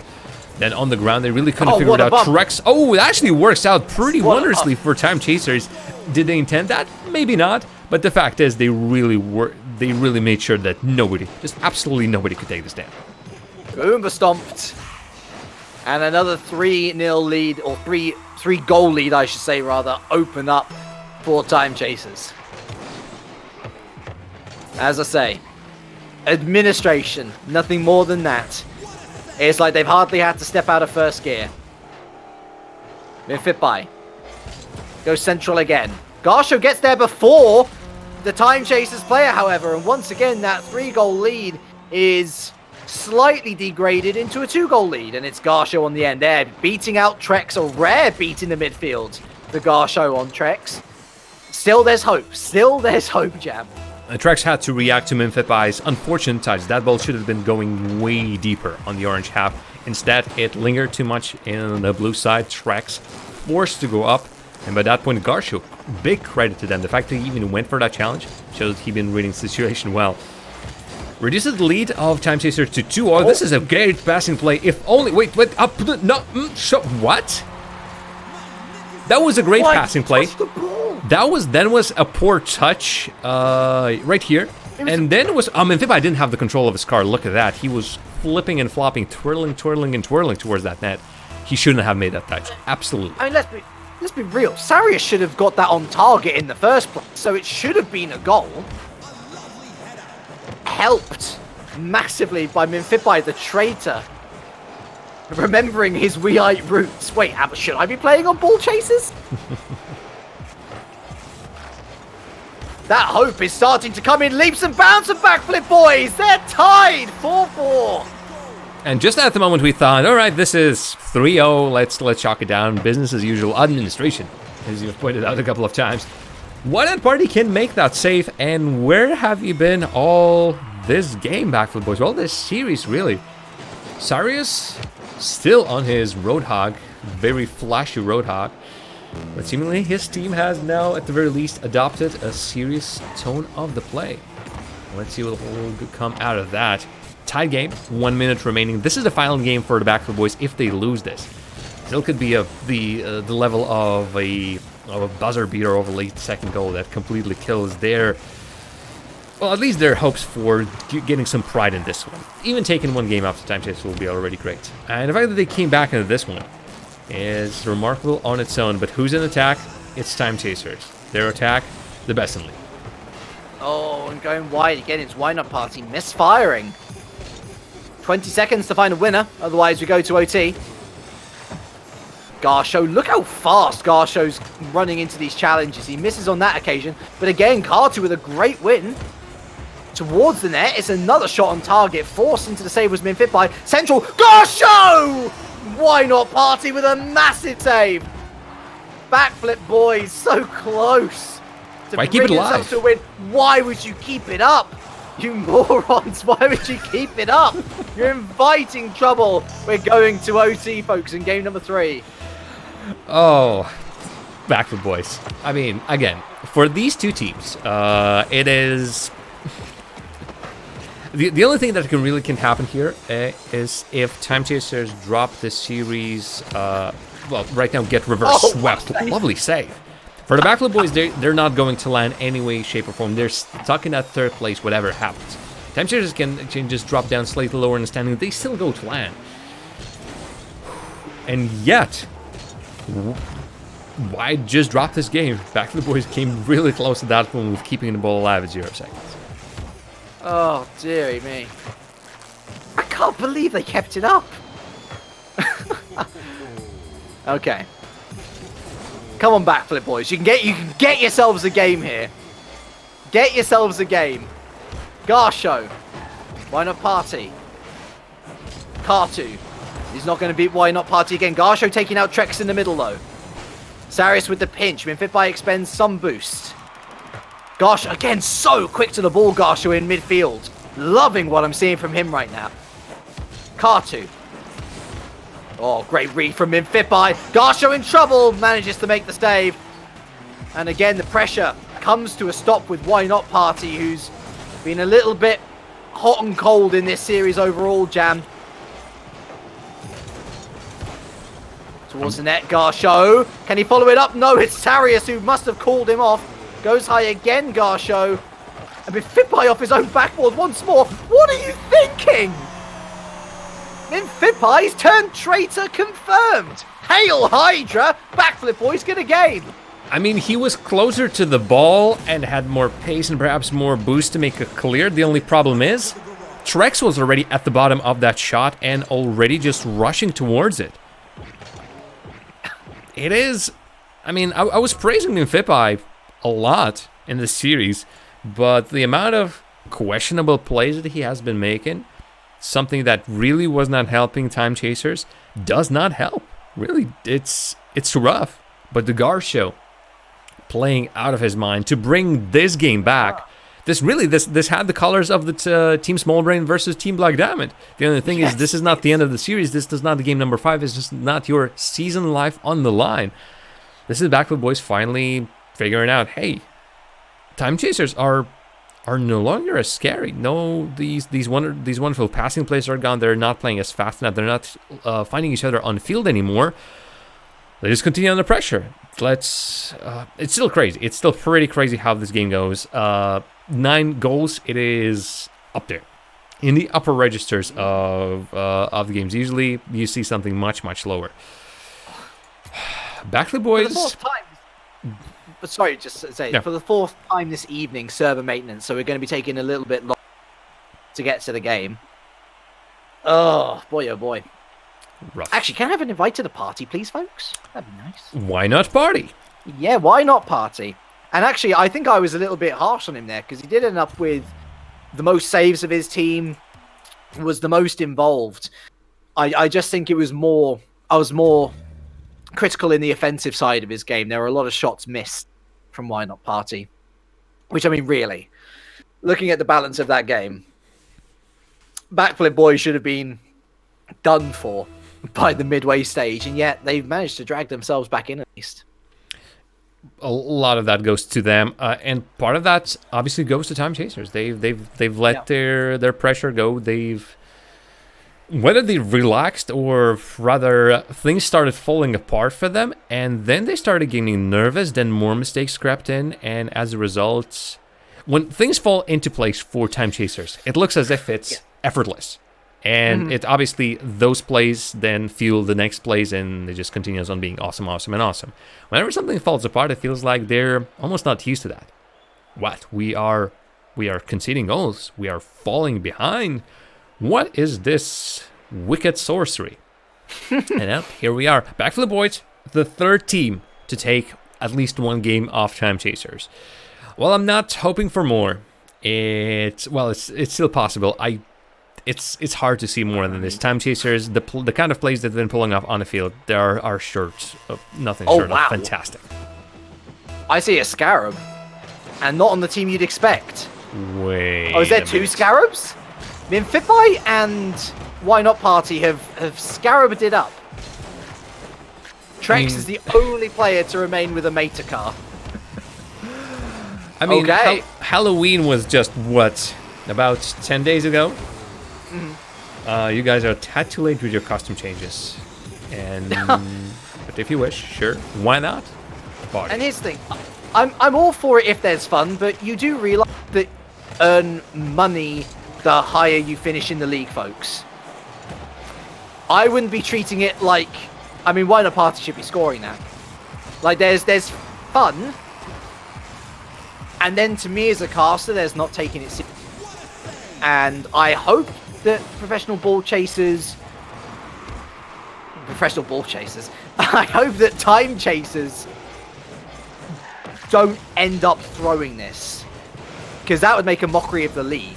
let alone themselves. Trex coming in from the ceiling. Trex with the waterfall pass. There was Minfitby coming in, not able to get contact. And Sarius going to get this one away. Sometimes the strongest of the teams can go a little bit off. Really, it is Bluey's teams that he has been on. I do believe that was Paris Saint-Germain. When sometimes would just go absolutely...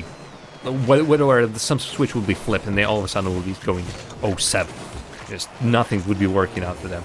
And the other times, obviously, you remember exactly how well Bluey plays. Sarius opens up this one. We don't see those runaway games just yet. We have had to wait for a minute and 40 seconds for this third game, or fourth game at this point, to get their first goal. But again, it's not the team you would expect. Time Chasers no longer being able to string passes to get those quick goals, and no more flurries of goals. It's just not coming for them fast enough. Maybe they should take this just a little bit more seriously. I mean, folks, you should see my face right now. It's all fun and games. It's haha, I really savage, and oh, look at him and the burns and stuff. I also have opinions as a caster when it comes to the legitimacy of games. And this is not what I like to see at all. 2-0 to the Ball Chasers.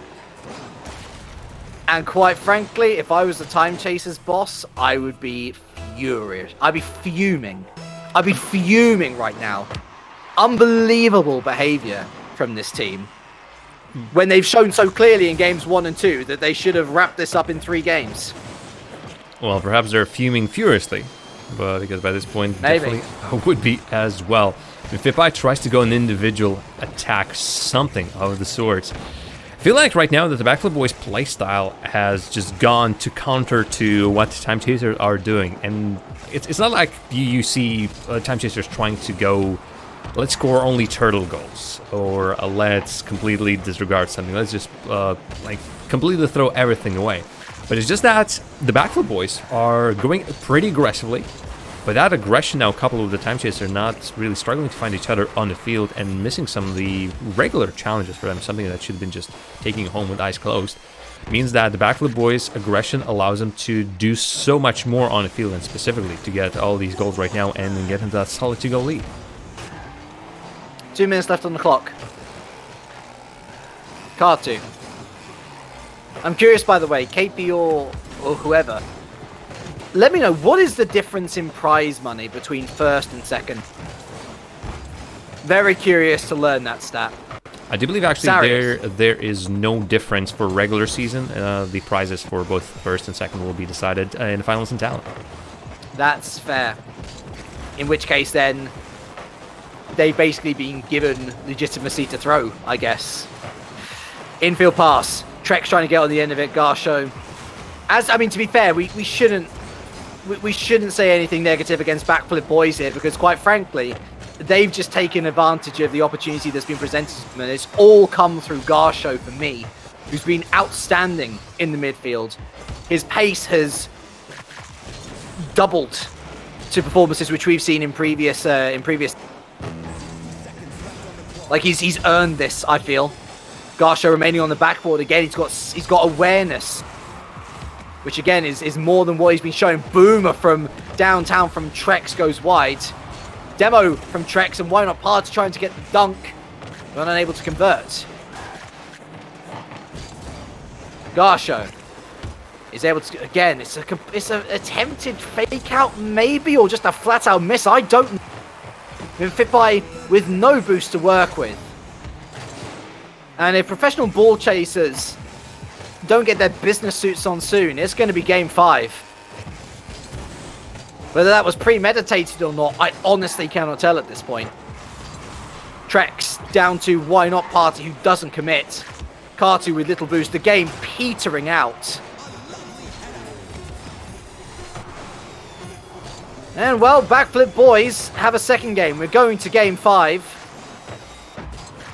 But quite frankly, Jam, I'm left with a bit of a stale taste in the mouth. I really am. I hope that we see some actual genuine cars coming out from Chasers next game. I see Why Not Parties left already.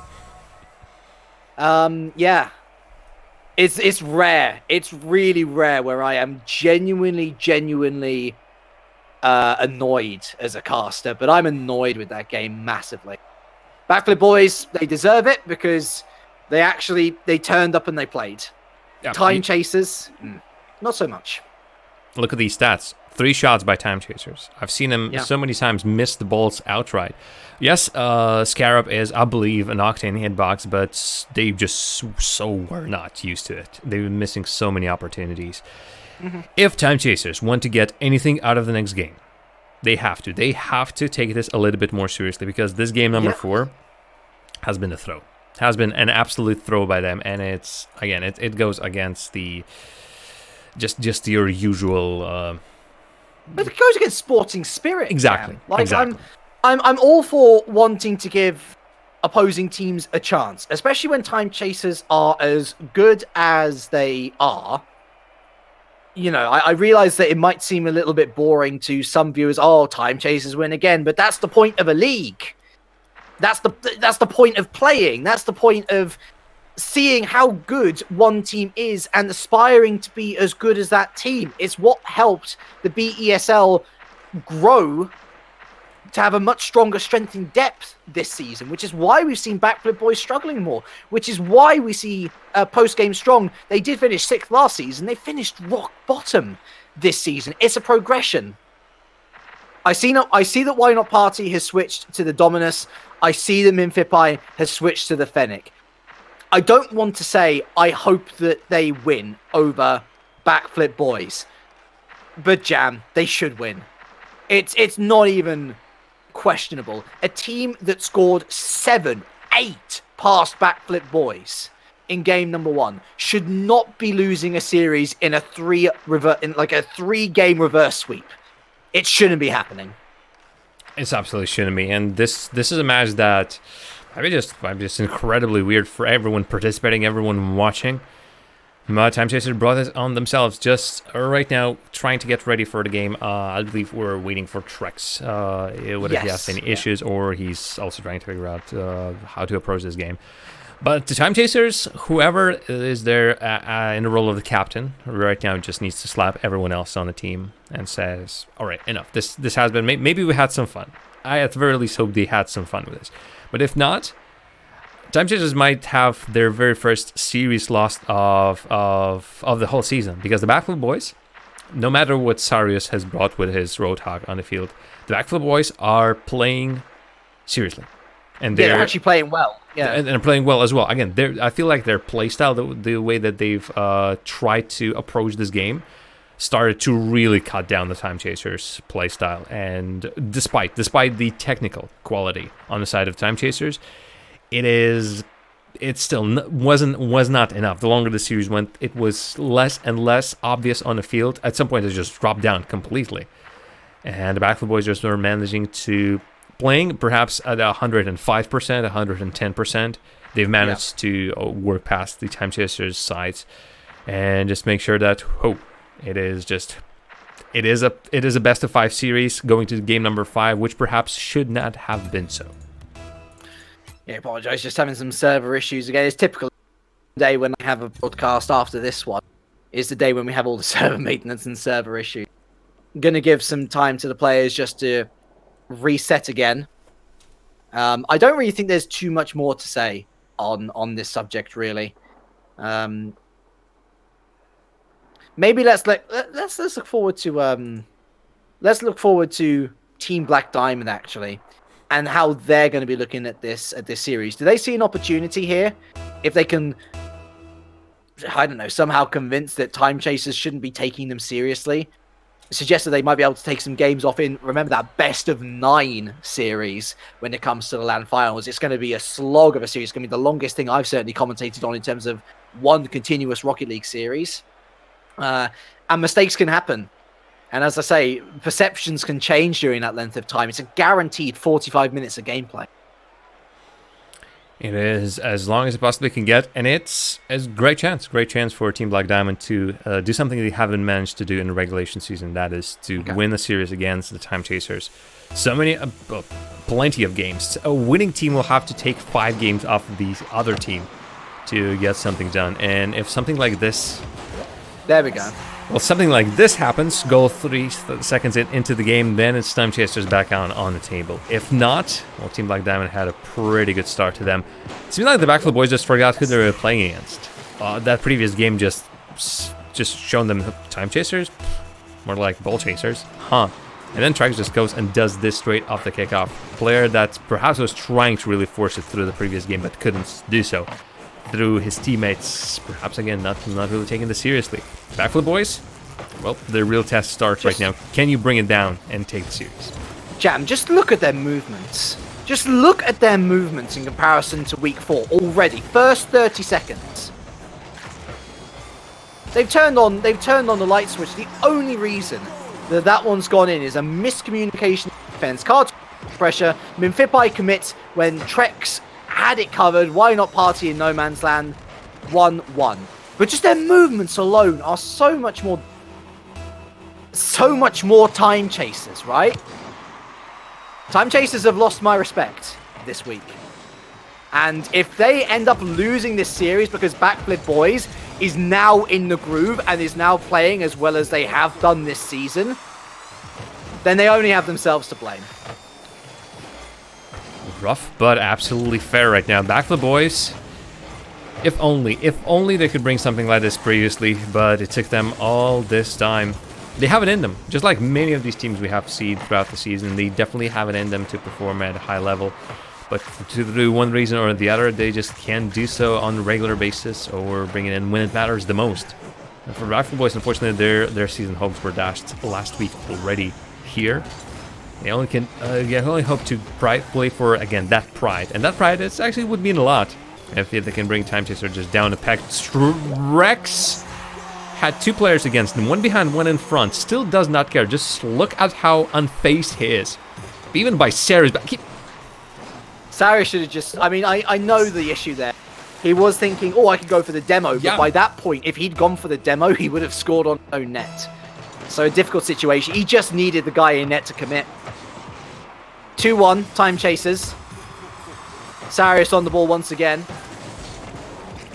Garsho goes far post, Minfipai over to the side. Trexen, why not party? In the attacking half, Kartu deals with it. Minfipai wins to 50-50. And Garsho throws it back out into the middle. Nice little touch there from Why Not Party to keep the pressure on. Infield pass to Trex. And Sarius is going to loft this one over to the side after another dangerous... Why Not Party got the boost in that attack. He's still actually staying up front. Oh, and what a pass. Thing that's... Whoa! Actually sets him up pretty perfectly. I think his rotation would have changed if he would have gotten that boost. But hey, he stays in the attack, waits for that pass. And then what a setup. Back to the boys. They were there for the... Well, weren't even there for the first shot. That shot was way too high. They were now in no position to stop it. And then they've jumped for it still, regardless. And nobody was there to stop the follow-up shot either, especially not the shot of that power. Bit of an awkward pinch there. Minfipai going to try and run interference. It's a pass back to Why Not Party, the ball going wide. Trex. And Garsho downfield, away it goes. Can Sarius or anybody reach it? The Party sweeps up. Oh, what a touch from Minfipai there. And that's an awkward ball from Kartu, who hands it straight to Trex, who fires wide. Minfipai comes in. That's goal number 4. I mean, if you have a plan of handing this ball to your teammates, make sure your teammates know what you're doing. Garsho didn't want to leave that net. I think he saw Trex coming in through, knowing that this is going to be a challenge. I'm gonna just make it worse by having 3 players in the same spot, 2 of them being our own, with that being left open. And yet, still does not help. Minfipai still in his cleanup duty.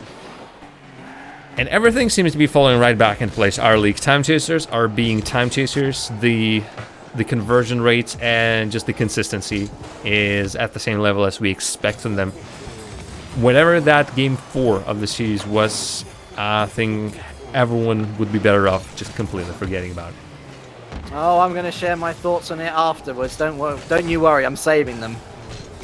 In the meantime, we've still got 2 minutes of our final game of league play to go about. And right now, it does look like a Time Chasers resurgence, if you can call it that. Sarius misses his touch. Minfipai going to come in for the challenge. Infield. Garsho, nice clearance downfield. Is that on target? No, just going to go wide. Trex covers it. Kartu can't get past Why Not Party. Sarius off the backboard, Minfipai, another good read. Why Not Party into the midfield, and Trex is going to take dominance on the play, but it only goes wide and allows Kartu to run away. Minfipai holds strong, makes the save. And Trex misses his touch, as does everyone else it seems. Sarius left with the ball, but Trex again reads the play too easily. The chip dealt with, and Why Not Party throws it to Minfipai. The rotation from Time Chasers might be creaking a tad in a couple of chances, especially when their touch is really not working that strongly. But then the moment they get the ball and start moving the ball around, they have the players in the right positions. They really have all the right ideas, and really everything is looking as if they planned it. Even if they had to go into the situation from some awkward position, the moment they get the possession, they know where everyone needs to be. So I'm up the field. I should be expecting a pass. Someone from my team will be going for that pass. Am I just starting the attack, or am I the third player down? All right, I'll just wait for my teammates to do something. I know exactly where I need to be. No stepping on the toes. Time Chasers, well, not the most dominant scoreline. Could have been even crazier than this. They still get the job done. Infield from Trex, blocked by Kartu. Garsho to Why Not Party. Minfipai should be there. No. And time trickles down. And Why Not Party again denied by Kartu. Fair play to Backflip, boys. You know what? They have come out of this series with more credit than I think they were ever intending to come out of it with. Silly cars, big hearts. Backflip, boys, thank you for turning up. Time Chasers. Time Chasers, let me lay it down to you. You try that nonsense in stuff like Rival Series, and you are going to get smacked. You're going to get smacked so hard. You put the relative legitimacy of the league underneath your own playtime, and that is unacceptable behavior. Like, I cannot tell you how annoyed I am by how you threw game number 4. To a lesser extent, game number 3, again, Backflip, boys, they did play well in those 2 games. But let's be real here. You threw game number 4, and that shouldn't be happening on a professional level, which this is. You're playing for actual money. You're getting shipped off to a LAN in Estonia to play for actual money on a LAN stage. I hope I never see that sort of stuff from you again, because that's such a bitter note to end league play on. Again, all for your own playtime and enjoyment. So take from that what you will, audience. Am I a little bit too stuck up? Maybe. But yeah, I like my Rocket League played fair and honest. If that means a boring 3-0 sweep, so be it. At least we got to enjoy some good Rocket League. Yeah, some of the we still have seen the quality from Time Chasers. Whenever they're really not just goofing around on the field, they're bringing out their best. They're still, unquestionable level of play from Trex, from Minfipai, even from Wine and Party, who, once again, perhaps not having his best day, but it was just enough. It was just enough for him to get through. Let's take a quick peek at how that game unfolded, see just what we have stat-wise. And, of course, conversion rate from Time Chasers is still absolutely crazy. One of the best in the league, 40% in this one as well. Other than that, I really still love the fact that Time Chasers is one of those teams that really works their passes. They move the ball around, and not only they move the ball around, they move the ball around with the intention of setting up each other. And those 15 assists on those 19 goals that they've scored prove that that's their game plan, that's their bread and butter. They don't have to strain themselves to work these passes to bring the ball from one player to the other, like some of the teams in BSL might still be having issues with. No, for Time Chaser, it's just like it's their second nature on how they play that. They've proven them once again, bar that 4th game, wherever the heck that was. I mean, listen, they can do those things when they actually turn up and try. It's such a shame as well, because after one of the most genuinely entertaining series that I've casted on, not just BESL either. That Small Brain Black Diamond series was so good because Small Brain went above and beyond their levels. Freecant went above and beyond the level that we have seen from Small Brain to really make it something special. This was manufactured.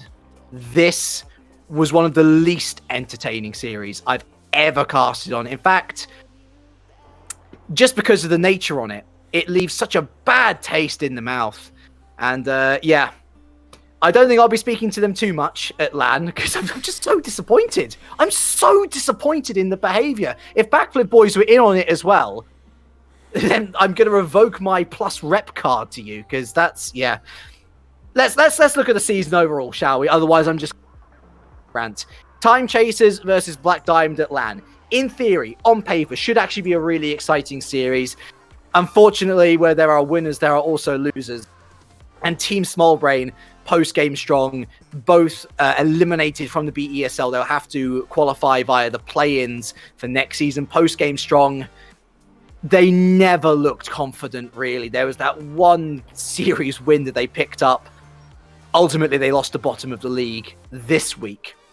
And bottom of the league has ended up surviving, albeit thanks to Team Black Diamond not choking at the very end. A buzzer beater winner to eliminate Team Small Brain in game number 5. Heartbreak there. But what a story as well. Team Small Brain, the subs that came in, Kikis and especially Freecant, they can feel super good about their efforts. They almost saved the outfit from elimination. I was do something cheesy this week and say the MVP of week 7 is the Twitch viewers. Thanks for being here throughout the whole season, and of course we're hoping we will be supporting us either online or in person in Tallinn. But no, Freecant came in and almost did something that I would consider impossible. But his shoulders must really hurt after that carry.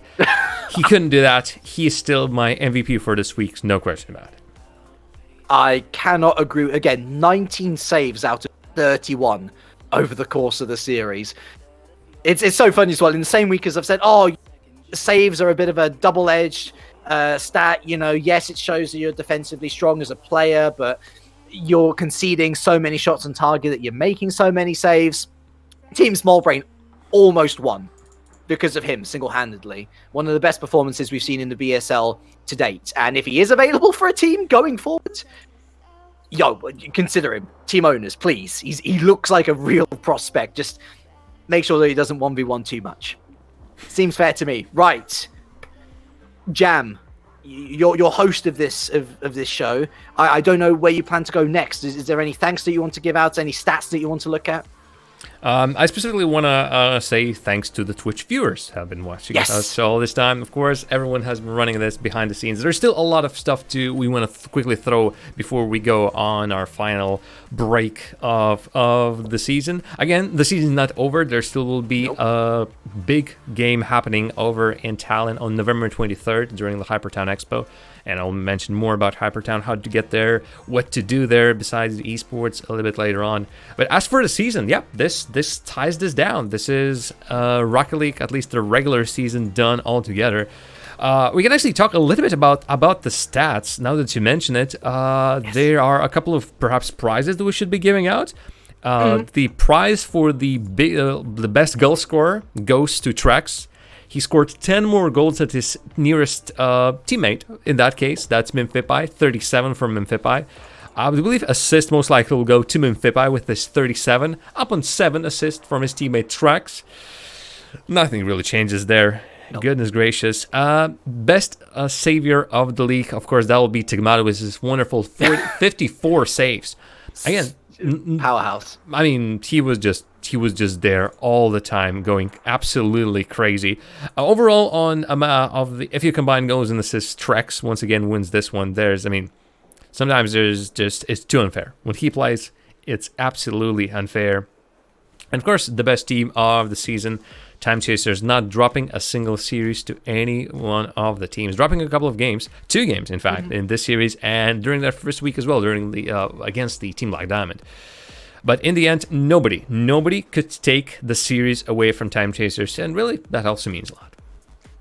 Yes, 100%. It's always difficult to sweep a league, and that is something that Time Chasers has done. Again, it speaks volumes of their quality, of their potential.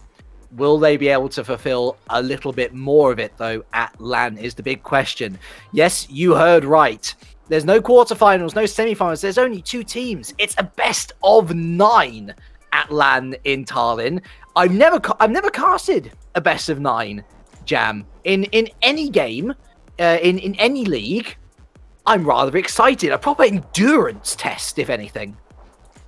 Yeah, it will be for teams that are not used to playing this kind of play either. Usually, you might have a long tournament. Some tournaments go for 4 hours, and you just grind it through first round all the way to the finals. But you take breaks. You take breaks in between the games. Sometimes you need to wait until the bracket catches up. Here, you get on stage. It's already pretty nerve-wracking. Then you have to play the minimum of 5 games in case a sweep happens. Yes. And fingers crossed this does not happen. The more Rocket League, the merrier. Or at most, you need to play 9 grueling games of Rocket League to finally take that prize, that 4th Season 4 BSL Cup for Rocket League. And, well, I'm really hoping for that. And then we'll know who is the real deal, who can play for the longest, who can keep their heads in the game for prolonged periods of time. The LAN should be absolutely crazy. And yes. Arlik, may I tell everyone about the LAN? Yes, go for it, please do. All right, I've been waiting all this day. So, folks, the whole BSL season culminates in Tallinn on November 23rd during the HyperTown Expo. HyperTown Expo has been happening in Riga this year, but once again, it's returning to Tallinn for yet another slew of wonderful events. 2-day event. First day, November 23rd. Finalists for CSGO and Rocket League will be held.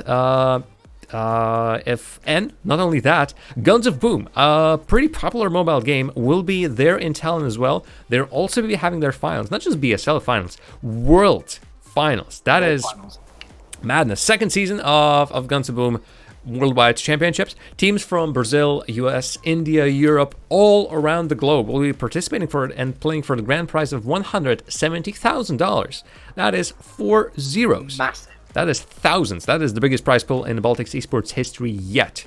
And it's coming to Tallinn, and hey, it's going to be some fierce fighting. I'll be sitting somewhere on the sidelines just checking it out. I want to see what these best players can bring in. Not only that, of course, on the second day of the event, November 24th, the cosplay show will be featuring more than 40 Baltic cosplayers with their performances judged by world-famous cosplay artists. Cosplayers, cosplay mannequins alley, cosplay photography exhibitions can still be actually no longer can be put on. I'm telling a lie. Unfortunately, if you want to participate, maybe you can beg someone to let you in. But unfortunately, the proper applications were closed on the October 27th. So sorry about that one. Also, if you can't make it to Tallinn, I do believe this also might have been the last week, but all throughout the season, PUBG and CSGO skill contests were happening either all through the week or on Wednesdays. Prizes were the BSL goodies and prizes from Samsung, specifically one of their monitors. One other thing I want to mention is that what is there to do during the HyperTown besides esports and besides cosplay? Because while these are two pretty grand things, yes, the Guns of Boom finals this is the main event. Baltic Esports League finals are another event, and cosplay is also there as the main things. But this is also HyperTown also features a big technology expo with notable tech brands coming together and showcasing their products. You'll be able to meet content creators from Baltic states, participate in Q&As, or their just small lectures and little shows. Talk with them, figure out what they can do. You can be able to buy a ton of a variety of merch for games, for your favorite anime series. Some in Riga, and I'm pretty sure in Tallinn will be as well. You'll be able to buy food from different kind of countries. I've seen a lot of Japanese foods being featured in Riga as well. Console tournaments, some remote controlled car races. Check out robots. There will be definitely some VR happening around the field as well, and I'll be participating in that, no question about it. An RPG tavern will be set up where you can play some Dungeons and Dragons and Pathfinder. A board games area if you want to do that. Retro games area as well. adult consoles and the likes. Aforementioned Mannequin Alley, is that where you have cosplay put on mannequins, which you can observe close and just check out fantastic stuff. That again, everything to visit, to see. It's such a big place. And so if you can make it to Tallinn, if you are in Tallinn, if you're in Estonia, if you can make it to Estonia on November 23rd, on 24th, you go to HyperTown.pro. Check out the ticket prices. You can just buy a ticket for one day. Or if you wish, you can buy a ticket as a group. If you're a family, you can also get discounts for that. Or if you're a student, you also get a discount. So, hey, you might even get it cheaper than usual. So go to hypertown.pro, check out how to buy tickets, which days you want to visit. I recommend both days. It's going to be really fun. And of course, I mean, well, I hope we'll see you there. Myself and our league will be there commentating on Rocket League finals, but we will be free all the other times. So come to us, say hello. We'll be pretty happy about that. Will we? No, it's okay. Of course we will. Yeah. We met a couple of players as well. Always good fun. Always approachable. I don't know whether we're going to do set like meet and greet / signing or what. I doubt it. I mean, if figure something out closer to the time, right? I mean, meets and greets are usually we get if we find a free table. If we put a little sign on front, we get ourselves some chair. You can queue up to that one. We'll sign, we'll meet and greet. Otherwise, the meet and greets will be haphazard everywhere on the arena where you can find us. But it has been a wonderful season, our league. Yes. Second for us, and couldn't be more happier. This has been growing and growing. We have participated. We have seen some brilliant highs. We have seen some lows.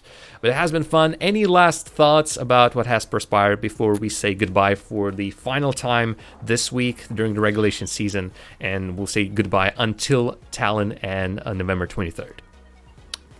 I love my Baltic boys. This is a league which kind of came out of nowhere for me, but which I have had no regrets whatsoever in signing up for and contributing to. It's wholesome, good fun. Every single player, I think, has got a good head on their shoulders. I'm just looking forward to LAN. Hopefully we'll see a bunch of you out there, and yeah, let's make it a good one. Right, folks, so this is it. Nothing more besides that. I've been Gyro Jam. He has been our league. Big thanks to Face coming in clutch a couple of times during the season as well. Unfortunately, we won't be having them in Tallinn unless he wishes to come to us, but it has been fun having him on the broadcast as well. Thanks to KP, has been running the whole administration / stat side of the things.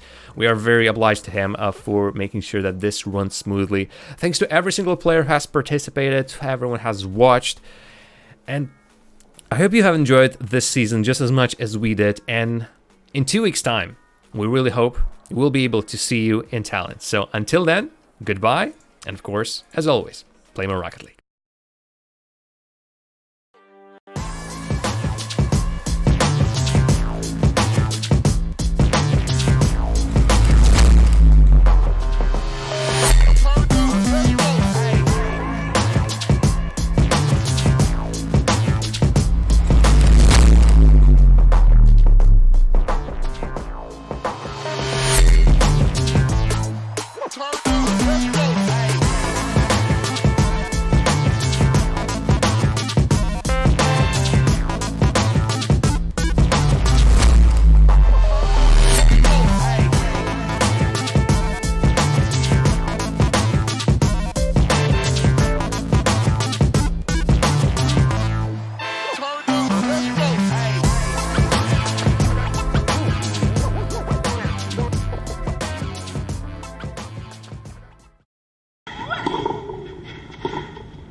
Ir mirkļi, kas nevar gaidīt.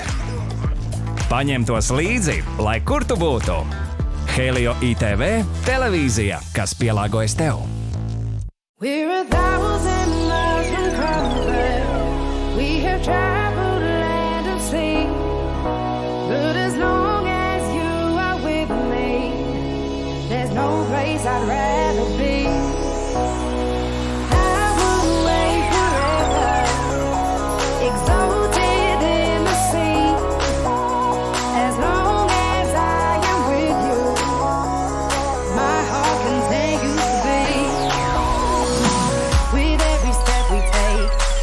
toe to the base, strolling so casually.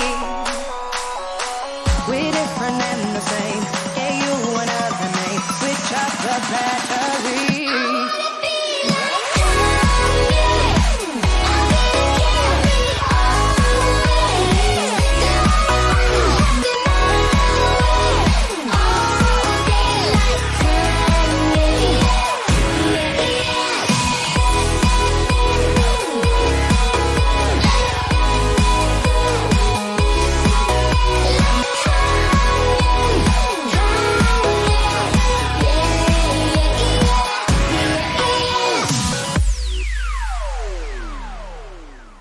Helio piedāvā. Mēs no tā visa varam uztaisīt kārtīgu weekend balīti. Tu esi Andris kā vecajos laikos. Lai kādos piedzīvojumos tu dotos, Helio ITV un Shortcut vienmēr tev līdzi. Skaties, kur un kā vēlies.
Okay.